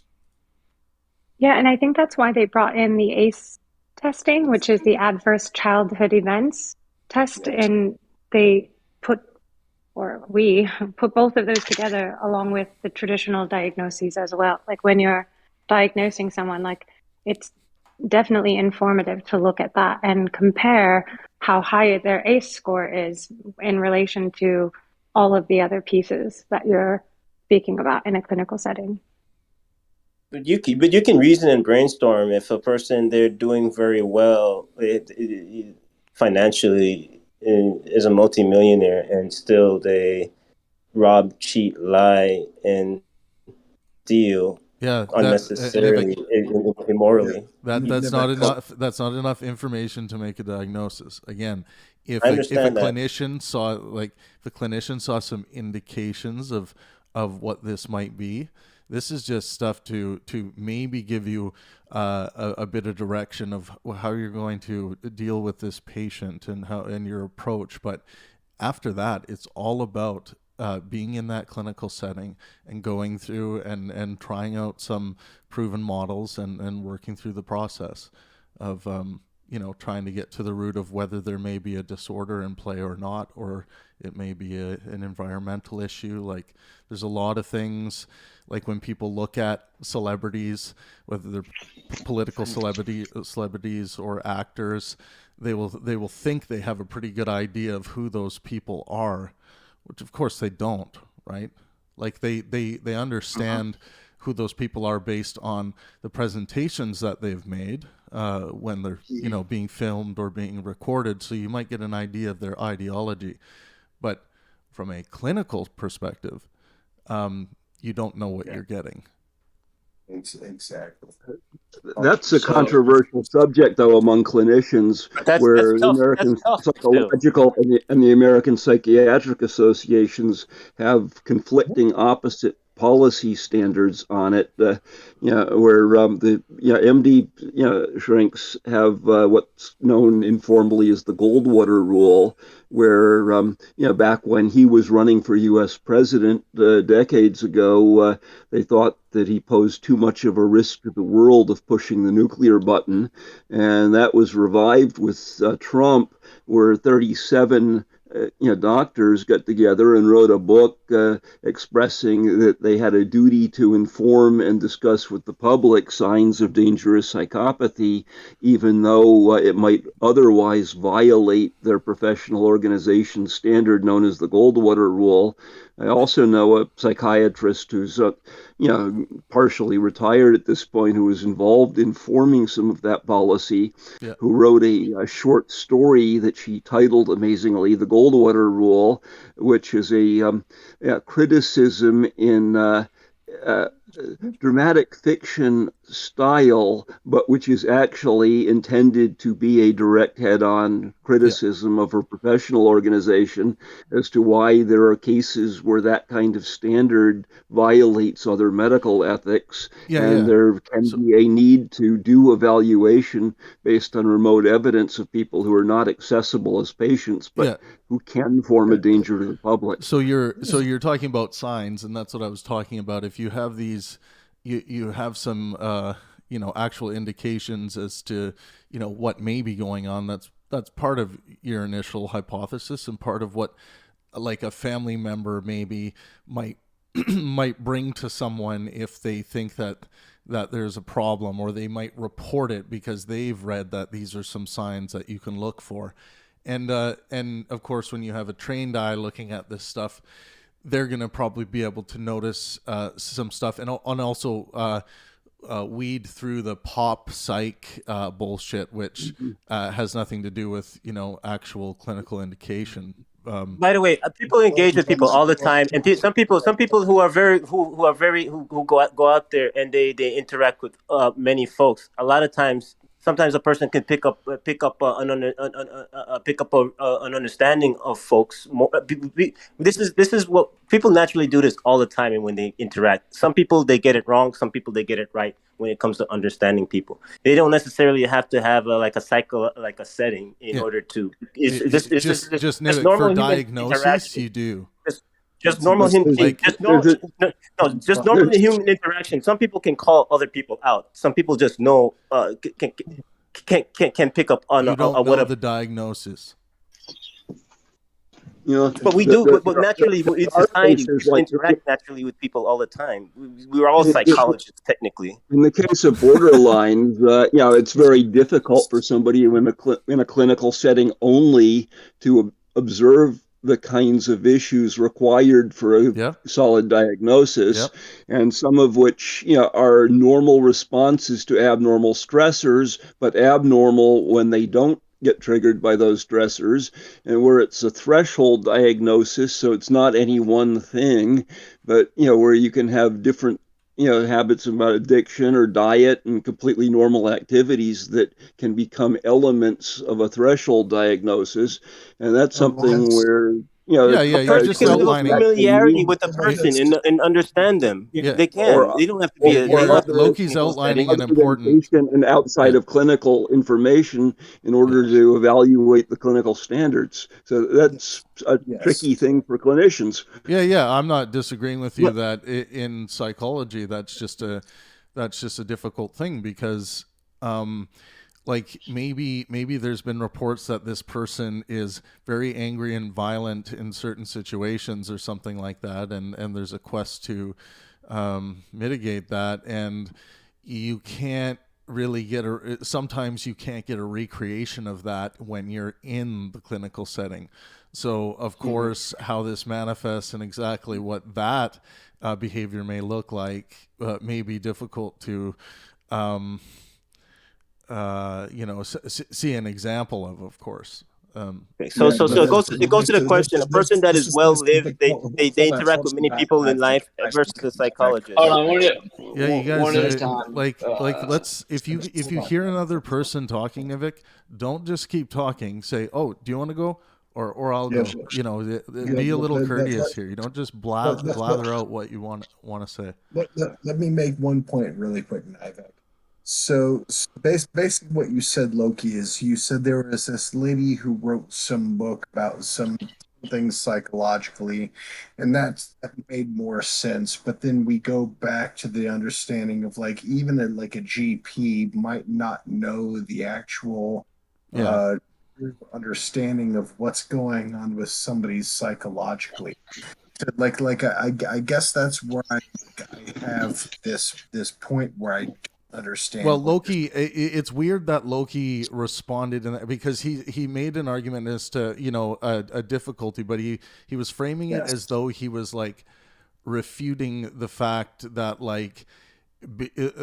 diagnoses should happen in the clinical setting. You cannot watch Prince Charles interview when there's very high stakes and he's talking about Epstein and all this stuff and do a behavioral analysis of him and give him a diagnosis, right? You agree with that, right, Loki? The person I was talking about there is an experienced psychiatrist who's practiced for decades. But Loki, can you just be clear for 2 seconds? Individual, Loki, I'm asking you do you think people are psychologists or therapists are going to make give people a diagnosis of this particular disorder by simply just seeing their behavior on film?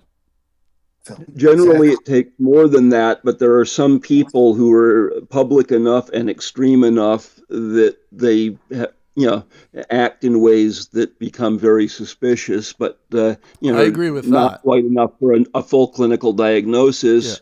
But when there's a public danger, there are doctors who are aware that there's a need to somehow address certain issues in ways that the clinical diagnosis isn't always possible. So. Yeah. I think every clinician I know would say the same thing, where you can see indications, especially with public figures. You have access to some material that you can look at, and there's actually some really good YouTube channels out there of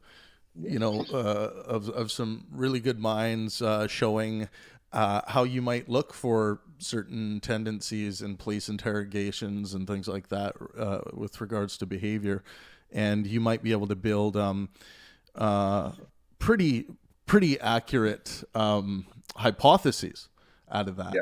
And I think that's, I'm not saying that that's not useful. Yeah, but The fact that the two major U.S. trade associations have opposite policies, the MD and the PhD APAs, is probably an indication of how easy it is to professionally support the need for that kind of review, as long as it's not done sloppily the way some here are suggesting, or the way we see in media.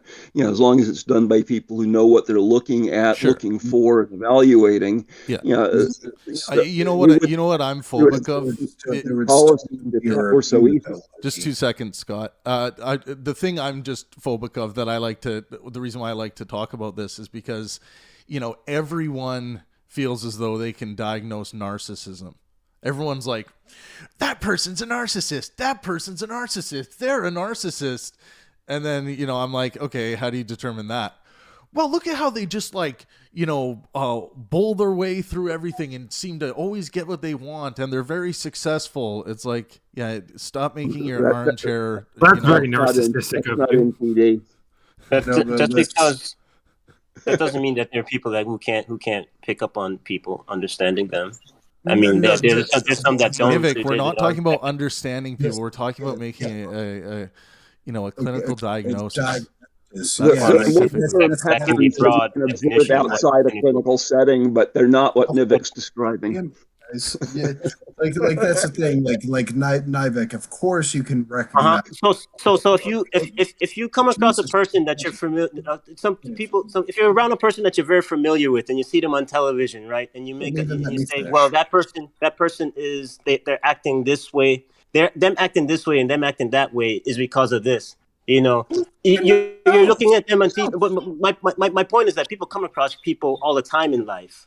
Some people and you can call that interaction a clinical setting potentially, because that definition of a clinical setting can be broad. No, you can't. Well, some people, there are people who you understand, right? Did you do a clinical setting to understand these people that you do know in your life? Did you have a clinical setting? So you don't know the people you don't know is what you're telling me. Jesus Christ. No. Nivek, I don't think you understand. I don't think you understand the definition of a diagnosis, right? A diagnosis is a medical disorder that is then to be treated. Okay, so tell me this: is Kanye West borderline personality, narcissistic personality? Is he a sociopath? Which one is he? How do you differentiate? And by what metric? And again, if you want to go to psychopath, there's people could be sociopaths, and it look like a psychopath. There are psychopaths that it's on a gray scale. Like some could make 15% of the psychopathic checklist. Some could make 39% and be virtually all psychopathic, right? But the main point is still, and you said it, like, if you know this person, well, the very fact you know this person can cloud your judgment of the person, right? Yes. That's why doctors are prohibited from having close personal relationships. Well, you can go to a psychologist and you can go to a psychologist, not agree with their conclusion, go to another psychologist and then have a different conclusion. Yeah, that's true too. I think I get what Nivek is talking about. I think, and just going back to even Pangburn, like, does that mean that you're the psychologist and not the psychologist? Well, go ahead. I think I'm just trying to say that there's a difference between traits and a diagnosis, and then I would say, in terms of people saying that person's a narcissist. Well, there are narcissistic traits. And then there's the actual diagnosis for the full-rounded NPD, which is narcissistic personality disorder. But the other thing that I'd like to add to the conversation, which I kind of hear from everyone, even with Big Lebowski over here talking about the John Hopkins doc that came out and called Trump a malignant narcissist, right? Based on their public persona being large enough for them to diagnose, meaning they're able to see in their public acts more than you would ever see in a clinical setting, and therefore he risked his license to come out and say that. But what you guys are talking about with, I will remind you that in talking about some of these diagnoses as a medical thing, I will caution you that psychologists are humans, and the DSM for these diagnoses is constantly changing. It's a book that comes out every 10 years, and things will shift and change. It's not the same as saying, hey, you have a tumor in your neck. Like that is something we can biopsy and check. And so like and I want to validate all of it, because everything you guys are saying is all true in a different context. And so I think that's why people are cross-talking, because you can walk up to somebody and say, wow, this person has enough narcissistic traits. They're triggering me. I want to get away from this person. And that doesn't necessarily mean that they would be diagnosed as a narcissist. You know, and to answer the Kanye West question, I think he's bipolar. But that's just me, like the mania and stuff. But again, these traits, it's a list of traits that all overlap. And so it's very, like, everyone wants to contest what these things are. Like if you say BPD, borderline personality disorder, is not something that every clinician even believes in. And so then you've got your own heuristics and personal biases going in as a clinician. And so then, you know, if you studied BPD, you're going to then, you know, it's kind of like if you're a hammer, you're going to see everything as a nail. You have to really be aware as a clinician in this setting of your cognitive biases. And so, you know, you will tend to oversee something if that's what you're looking to find. And so, you know, other people will say that, well, all of this just stems from trauma. Okay, well, let's say all of it stems from trauma.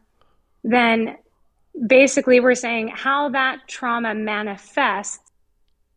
If it manifests in this way with a set of these traits, then we're going to call it and label it this. But it's not the same as you have, you know, a tumor on your neck. It's not the same thing. So that's why you can go to one clinician and get one diagnosis and go to another clinician and get another diagnosis, right? You'll have someone go and get a BPD diagnosis one day, and then 6 months later get a CPTSD diagnosis from another clinician, and from another clinician get like, you know, oh, well, you just have an attachment disorder from your childhood trauma, from the blah, blah, blah, blah, blah. So it really, really depends, I would have to say. And so it does take people knowing that person out of the context of the clinical setting to add to it, along with an ACE score, along with a clinician, along with maybe even some medical testing to really get at some of these things. And it's a person that's overriding the other. About borderline personality disorder being disbelieved. What do you have a citation for that? I just wanted to know, like, there are a ton of sources. Yeah, well, because if you look at clinicians who are traumatologists, Peter Levine, Gabor Mate, Stephen Porges, like all of these folks will look at it and say, okay, so what is borderline personality disorder? Like a lot of people will say now that really borderline personality disorder is really complex PTSD, which is like death by 1,000 cuts, right? It's not like one major event. It's trauma over time. That's the difference between complex PTSD and PTSD. And so if you look at those two things, then you've got some people will say, well, but this is just the manifestation of the trauma. So it's the difference between the clinicians who are looking purely at the present versus the trauma over time, right? So if you just want to give somebody a present day, this is your problem, okay, but if you look at the root of it, if you're looking at how did that person become borderline, they weren't born that way, right? So that's the difference between this, right? It's trauma that manifests as that. And so even Gabor Mate would say that that's what ADHD is, right? That this is trauma over time and it manifests, and we can see it epigenetically that you're born with genetics, but 80% of it is environmental, and how that then manifests in your being and life, right? So if you have a certain type of trauma, that can then manifest the disorder, not the other way around. And because the disorder is merely a set of symptoms, it can be healed by going to the root of where it stems. So if your root is your childhood trauma, then you would go and try and heal that, which is, I think, what things like cognitive behavioral therapy, dialectical behavioral therapy, all of these things that reframe the trauma allow them to do, is get at the root of it. Does that make sense? I don't know if I answered your question. So can you give me another name? Because I can't find, like, I don't see this, like, any papers or anything show. Like, it looks like BPD's been thoroughly demonstrated. It's taught in grad school as a identified but it's disorder. also taught as, like, it's a verified disorder. Why? Because the last time they sat down to create the DSM, they decided to add it in. So does that mean that it never existed before? That goes back to DSM. That's what I'm saying. When you said decided, when you said that BPD was classified before DSM-5. Was it 4 or 4TR? I'm not. But I can't come up with research in that field, but I know I have seen discussion and debate among clinicians about the whole idea of threshold disorders, which essentially are a categorization of composite functions that create dysfunction as opposed to something more clearly identifiable unto its own. But I'm not sure if that's exactly. So basically, like, if you're qualifying BPD as that, but then you look at how did that progress through their life, right? And it's like unresolved trauma. So all of the modern day traumatologists, that's sort of evolving. And I will, put my, dollars in the sand on the side that says that it won't exist for very much longer. Like, I don't know that it will exist in the next DSM.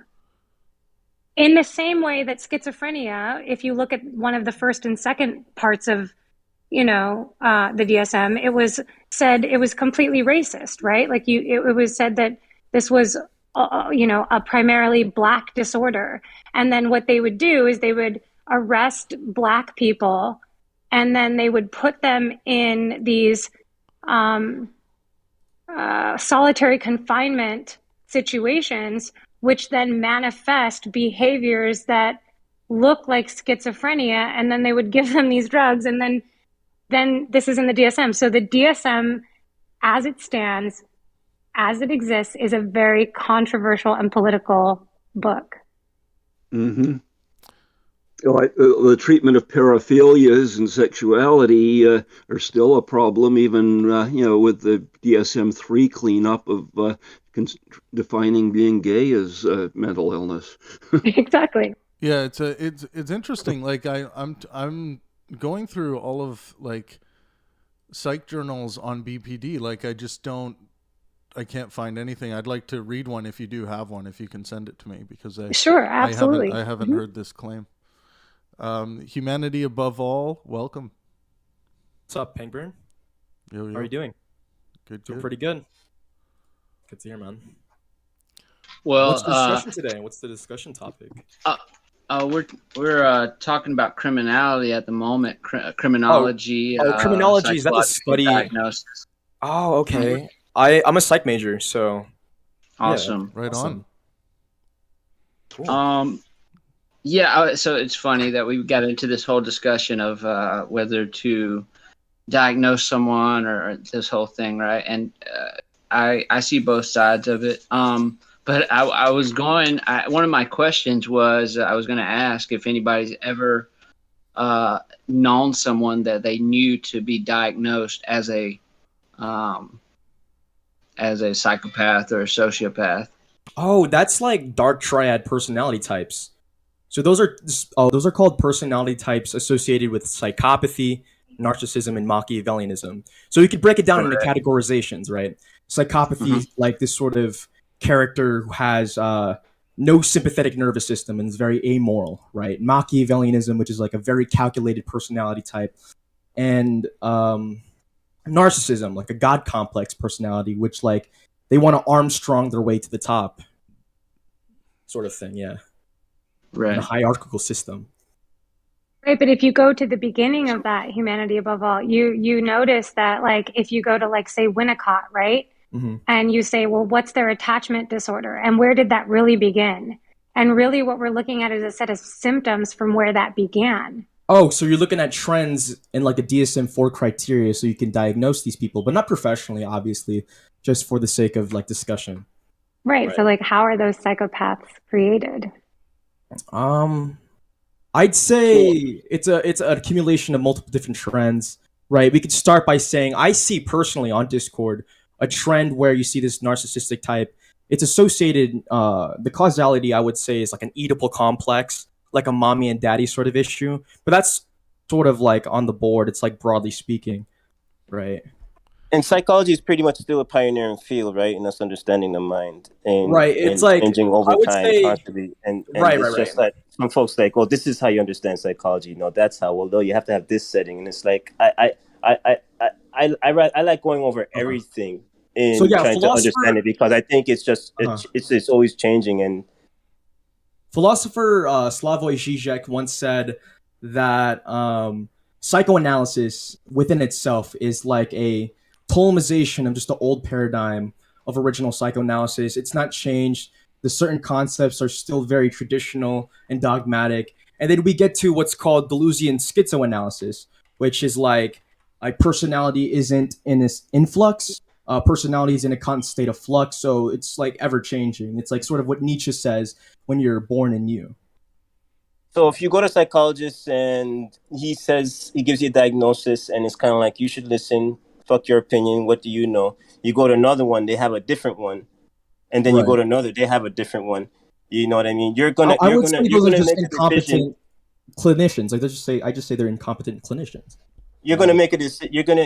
So it's kind of like you're override. It's like you're the psychologist in a way, because you're doing what you're not supposed to do in overriding a professional's opinion, right? Right. In where you come to a different conclusion. Because the way you came to the different conclusion because you went to different psychologists. Right. They study this for multiple different years, and they can do like, they could run off a criteria, and at the end of the day, it's really you who makes up the decision, like, how to treat yourself and improve yourself. Right. I'd recommend like just a random rule of thumb, general rule of thumb is just like, just focus on yourself. Think of the bright side. Think of the positives. Optimism, classical, just optimism. What everyone else does, practical psychology, right? Just So I want to ask Humanity and Lady, because it maybe, and potentially Pangburn, and anybody else really. But from what I've understood, what's up, Andy? Oh, I also have a question for Humanity. Yeah. Okay. I was just going to ask the traditional thing about psychopaths and sociopaths is psychopaths are, and this is obviously a big generalization, but I think it's the biggest generalization you could make and it still be accurate. Psychopaths are born and sociopaths are created according to the construct. Do you agree or disagree with that? Let's see. So let's break it down. So within basic psychology, that's like the hereditary nature versus sort of like nurture environment, you're a product of your environment sort of idea. It's like, I would say Noam Chomsky, linguist, most cited philosopher of all time, said that it's a culmination of both, right? It's both nature and nurture. Like your personality, if you have an influx of personality where you're just like, laughing at the world, like you don't take the world seriously and whatnot, that's like a sort of personality where you are a psychopath. And I don't know, like it's a multifaceted problem. You're like the Joker almost. It's like the Joker. It's like the Joker archetype where he laughs at the world. Like people are infatuated by this like Joaquin Phoenix Joker type. It's sort of like what the Jungian archetypes say, like the hero and the villain. It's how like a Hobgoblin or a Goblin from like the Sam Raimi Spider-Man is just like a villain, right? And Spider-Man's is sort of exceptional, and Spider-Man's the symbol of hope, and they're like adversaries in like a certain sense. It's like the battle. That's not in line with like modern neuropsych, though. So modern neuropsych would say that just like psychopaths are born and sociopaths are created. Okay, so a sociopath is trauma, and a psychopath, one of the defining factors is that they don't have the same brain. Their brain is actually different. So one of the things, I won't point to all of it, but one of the things you guys can easily look up is that their mirror neuron system is different. So their mirror neuron system is different, and your mirror neurons are what we use to look at somebody, which is what Nivek was talking about, right? When you see somebody, there are a huge amount of cues that are going on that we're assessing at that point, right? And that's what we call empathy, right? We are picking up on something. When someone yawns and we yawn, that's our mirror neurons, right? And there's this biopsychosocial component to us as human beings. Absolutely. And so when you're looking at the piece where psychopaths are, they have a difference in their brain structure. When we put them in an fMRI machine, they don't have the same affect. And it's not, and so that's kind of a difference, right? And so some of these, that's what gets tricky with these diagnoses, is that some of the things are partially medical and some of them aren't. Humanity and lady, I wanted to ask you a question about like a person. By medical, I mean physiological or electrochemical, medical that's physically identifiable as opposed to otherwise, but still medical. Yeah, absolutely, exactly, right. Like you're going to say, oh, they actually have a neurochemical imbalance. You can say that, right, with like somebody who has bipolar, right, because you can test the neurochemicals and you can say like, oh, this is definitely this, and you can't do that for certain disorders. Andy, what was your question? Humanity and lady, you think a person that hold on, is in academia? I just want to ask a quick question. Just a person that's in academia in learning psychology, and a person that has a very a very rich experienced life. They traveled around the world and met many different people. You think that they could potentially have as much as an understanding, or maybe even more than the person that was taught? Absolutely. You know yourself more than anybody else.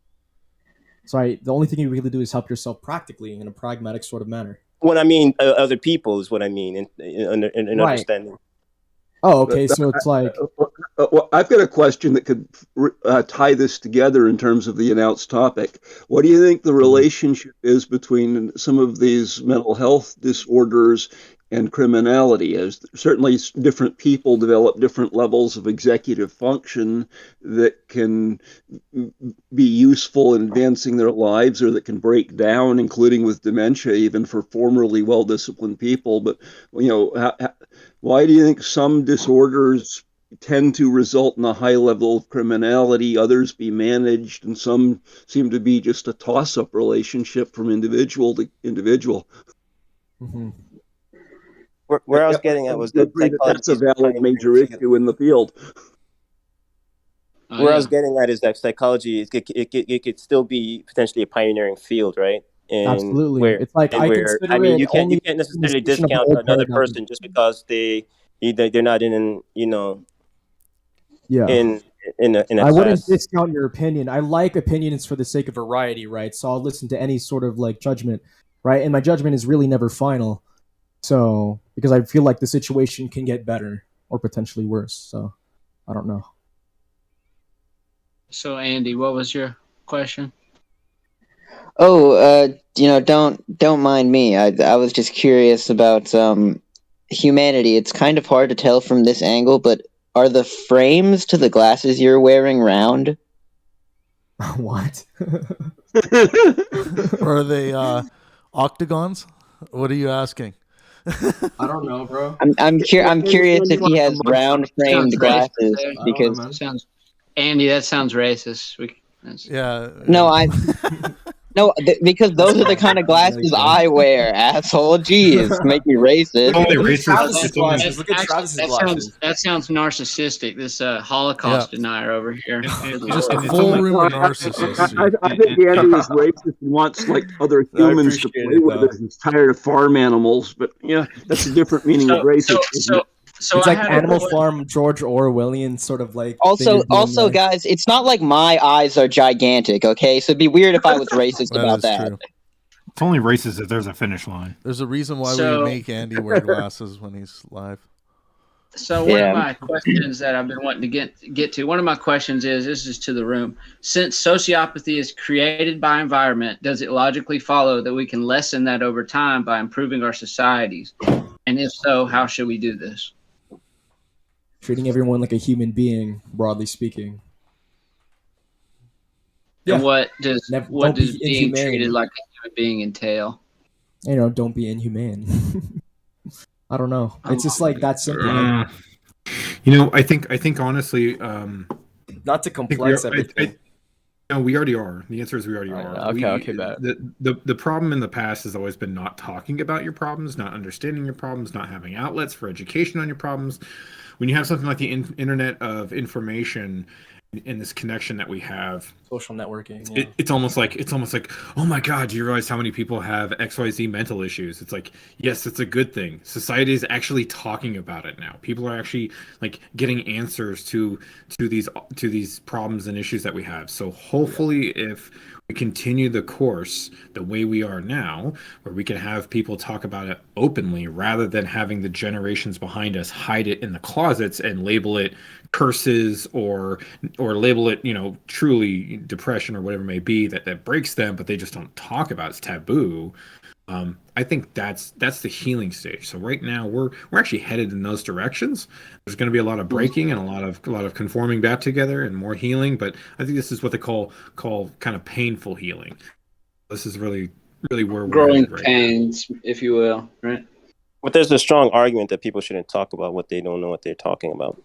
For that, I think that the biology is very intelligent, and I think that we need psychopaths. The person who gives your grandfather open heart surgery, open brain surgery, is a total psychopath. That's what makes them capable of being able to do that. And so, statistically speaking, 1 in 5 CEOs, sorry to cut you off there, 1 in 5 CEOs are sociopaths or psychopaths. I don't know which one it is, but right. So I think what I'm trying to say is, my point is that the way in which society around harnesses those energies is really what ends up coming about, which is again why I keep coming back to trauma.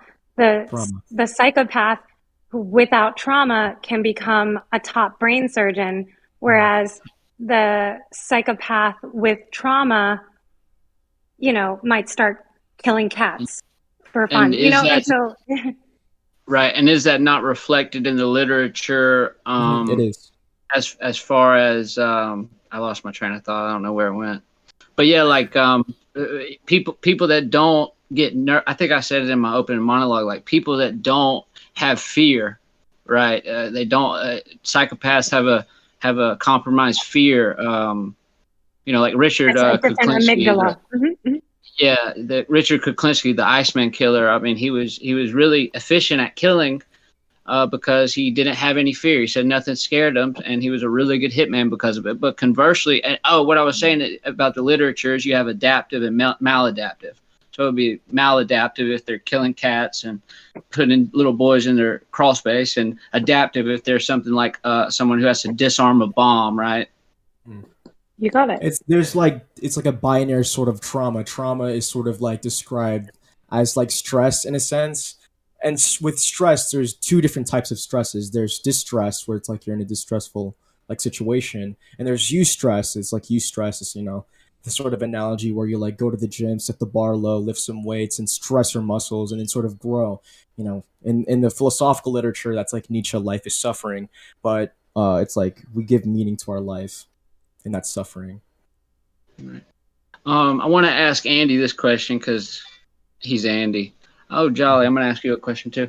Okay, Andy. So put yourself in the shoes of someone who can't put themselves in your shoes. What do you find? What? Difference. Listen to the question. Put yourself in the shoes of someone who cannot put themselves in your shoes. What do you find from that thought experiment? I'll answer subsequently. So, try and put myself in the shoes of somebody who lacks empathy? Yes. I guess what I find would have to be that they lack empathy, and that that means they can't be counted on to use something they don't have, perhaps. I got it. So like, good job. That was a good answer.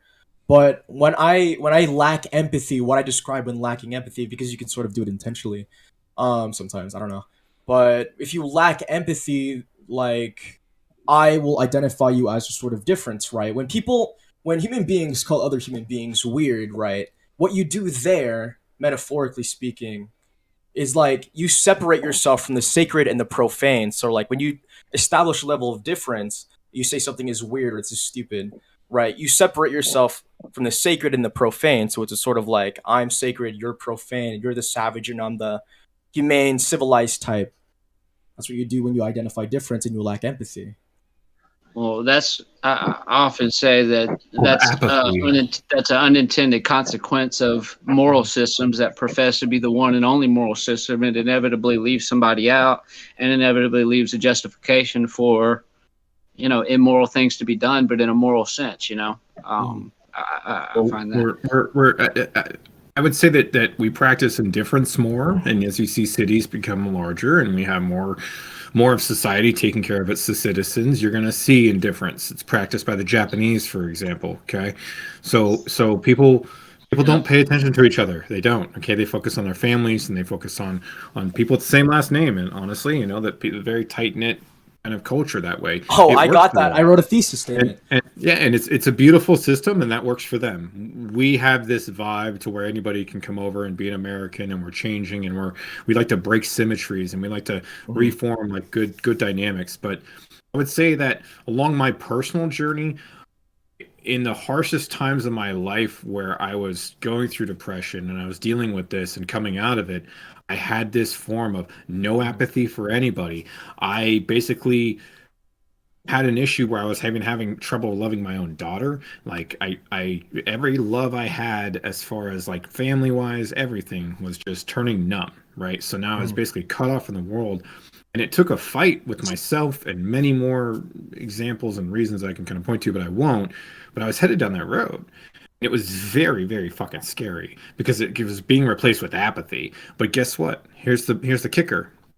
You would never know. I was still the funny guy in the room. I was still the light. Like I was still, people would follow me and all that stuff. And I would be jolly with you. And you think we'd be boys, but really I could give two fucking shits about you. And it was sort of like pseudo altruism.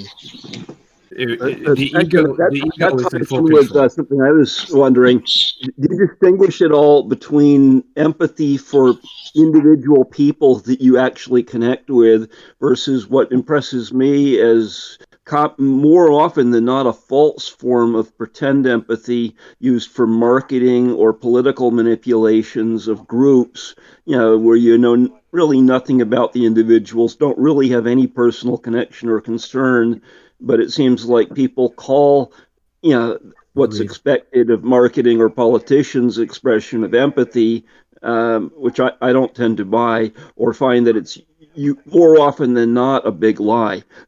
Yes, ZMO, are you trying to figure out where a lack of empathy comes from in your question? And why folks don't empathize? I was more speaking to the, like Grim was talking about, kind of the effect that the lack of empathy can have on the person, that on the psychopath or sociopath themselves. I mean, it's a whole psychodynamic that normally can slide down into violence. I mean, psychopaths do want to be loved. They still want admiration. They just can't feel it. There's a difference, right? So what about the mindset? If you're not the hunted, you're the hunted. That's a killer. That's a killer be killed mindset. It's like the survival versus creative mindset. Empathy. What do you think about that? What do you think about that viewpoint? If you're not the predator, you're the prey. I'm sorry, but if you think life is all about winners and losers, you're not going to get very far. No, I'm just trying to understand the mindset. The mindset is that the predator if something bad. Nobody understands. They can understand if something bad happens. Within our capitalist, if you see everything, if you're not the predator, then you're the prey. We live in a capitalist society, right? So we live in a sociological hierarchy in which we compete in non-cooperative games all the time, right? So it's like They just it's not don't care. but it's not a zero-sum game in which we just win or lose, right?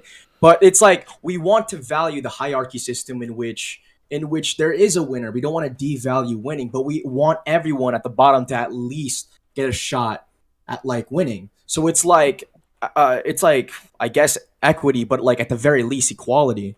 Can And I that's say the sort of logic like with empathy? The logic with empathy is like if you see the value in others that you see in yourself, who are productive members of society, that's also good for you, right? Because Yeah. you're a part of society. So right. it's logical to be empathetic towards others, Absolutely. right? Because That's Nash everything equilibrium. around you, That's everything that's around you is from another mind of another human being, right? if you've seen the movie A Beautiful Mind with John Forbes Nash Jr., he's a Nobel Peace Prize laureate, and he wrote Nash Equilibrium, the mathematical principle for unconditional love.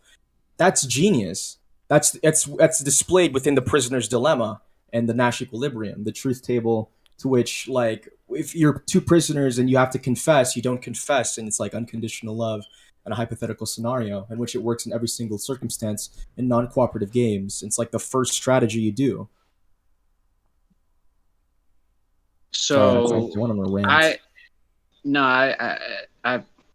That brings this. I remember a while back we had a question of whether you can get morality from math and maybe game theory. What's that? That's the basis of. That's like the beginning of game theory, right? Yeah, that doesn't change. Yeah. So I read this article and I want to read some of my notes from it here. And this is where I was kind of getting at with the if you put yourself in the shoes of someone who can't put themselves in their shoes, kind of the psychological spiral that some of the most notorious psychopaths go down. The silent suffering of psychopaths. Emotional pain is experienced like anyone else. They want love and care and reciprocity, just like us. Yeah. But forming bonds with people can be very difficult, thus furthering the gap they feel between themselves and the world. Most psychopaths are aware of their behaviors that find them so difficult to control that they feel almost like a helpless passenger within their human vessel. This deep desire for emotional connection combined with the inability to properly form it is a negative feedback loop, which can often make them totally nihilistic, resentful of the society that rejects them. They normally lack a stable social network or close bonds. However, another complex psychological problem can arise when the functioning, charismatic, popular psychopath does get this affection. They realize that what their friends like or admire about them is only surface level. They think they don't like me, they only like what I allow them to see. They only approve of my facade. Some psychopaths who can project confidence and sometimes arrogance on the surface are in fact suffering from low self-esteem and can feel inferior because their unfiltered behavior is stigmatized and viewed as repulsive or deviant. So all this can lead to a choice: adapt and participate in an empty, inauthentic life, or refuse to adapt and embrace the very thing that makes you lonely and unaccepted in society, your true self. Psychopaths often get bored easily and require excessive stimulation. This, combined with the lack of fear, high expectations, and manipulative behavior, can lead to repeat occurrences involving broken relationships, running with the law, disillusionment with the reality, not meeting their expectations, and general feelings that everything they touch can go to shit. All this can lead to a perfect storm, resulting in severe emotional pain and violence. That was what I was getting at. And the thing, and part of the reason to empathize is like if you're okay in something being bad done to another, you could be setting a precedent for it to happen to you potentially. And when you mentioned evolution, sure, yeah. people who empathize, like a group that more empathize with each other, could probably more last, evolutionary absolutely. And live also on. forgot- That's probably why the emotions of caring about another developed over time. Mm-hmm. I think you also forgot how bored you can get. Just know that This it's a could very get into like lonely the topic of like the Marxist theory of alienation and isolation in like a social sense. Like when you're sort of separated from the herd instinct of like Western civilization. It's like the modern men's struggle in 21st century. A coalition of the weak. I think it's more solipsistic, actually. So I would go more into solipsis. Solipsism? Oh, so it's like it's just me. Oh, it's just like it's me and nothing else is real. It's just like everyone's a figment of my imagination. Not figment, just not important. No value. The coalition of the weak can be more dominant than the Absolutely. than the one non-empathetic one. A little caveat to people that want to understand the predator prey, as it has been told throughout history. The predator is not willing to risk its life for the situation. The prey is. So sometimes the prey ends up to being the stronger at will, almost every time. Only when the prey has the advantage will it take down, or the predator has the advantage will it take down the prey. Oh, no, but that's I don't think that's true. Like predators put themselves in like dangerous situations all the time, right? Well, if you're going to think in a modern day sense, like in neo-tribalism, right? It's like this sort of idea, like in a football team, right? When you're playing a non-cooperative game or like a game in game theory, like football, the dominant strategy to employ is dominance over, like it's sort of like the animal kingdom and with a set of rules, like our capitalistic superstructure. That's placating on fear, and fear can be allowed in a game that does not. Right. It's not a game of death. In a game of death, the predator will not put its life at risk because it needs to eat, yes, but it also doesn't want to get maimed and killed in the process. It'd rather go find easier food. Oh no, but I guess what I'm saying is like not some specific idea of putting yourself into a life or death situation. Predators will routinely put themselves in a situation where they could possibly die for the greater outcome of having food afterwards, right? Yes, it's still dangerous. It's still extremely dangerous, right? Extremely dangerous, yeah. Necessarily dangerous, but between the two, who's the one to actually risk their life at the end of the day? Right. And the answer is the prey every time. Right. Ooh, well, I think both do. I think prey, like animals who are preyed upon. How about this? We'll find a middle ground. Which one is one that takes more severity of damage to the body? What I would say is like any the inferior biological animal. Hold on. Any animal that's prey is probably practicing greater protective standards. Right. They don't know jiu-jitsu. They don't watch Joe Rogan, dude. Right. But when you prey on your own species, just fucking with you guys. Let's throw a little twist in there. So now you're preying on your own species, right? So now you're preying on your own species where the advantage could be equal. Yeah. They're not the black sheep. They're not the Lone Ranger. You know what I mean? They're not the Mandalorian. they're not the one above all. They're not the guy with the dominion over others. They're not the puppet master behind the scenes. Right. Okay. Majority of the time, when force is exuded on a person and the other person exudes the same amount of force, you start to see the initial person run. And going, oh, my advantage is lost. Right. A proton and a neutron clash. So I guess the way I was seeing is like if you had like a pack of hyenas, right? That pack of hyenas will like put themselves in far greater danger than the prey that they're going after because they're a pack of hyenas and they don't give a shit. They're fighting for like their food, right? But that's just destructive. I would say as a rebuttal to that, it's like a sort of it's the destructive nature of neo-tribalism and it's the destructive nature of neo-tribalism and how the sociological concept where individuals evolve to work in communal tribes. So it's like political partisanship in a certain party, like a Democrat party, sort of a tribe, a neo-tribe, or even the Abrahamic religions like Christianity or Islam or Judaism is sort of like a neo-tribe because they collectivize because they work with shared interests. Once you're in commune and affiliate with a certain group identity, individuals who conform to the social order of the identity. Right, but if you have a true psychopath, right, doesn't care about the other person, right? Sees them as prey. moment that prey tends to put up a fight, you usually see the predator back off because it's not as easy of a prey as they thought it would be. And the predator's danger or dangerous situation is going to be a different definition than the prey's dangerous situation. The prey's dangerous situation is to not go near a predator, and a predator is bringing the dangerous situation to them. Right, So, we talk yeah, about this a lot with pedophiles, right? Like Okay, yeah. pedophiles don't actually end up getting caught that often because they've groomed their victims and they're so good at picking out who's not going to fight, and that's who they go after, right? So I think that's what you're getting at, right?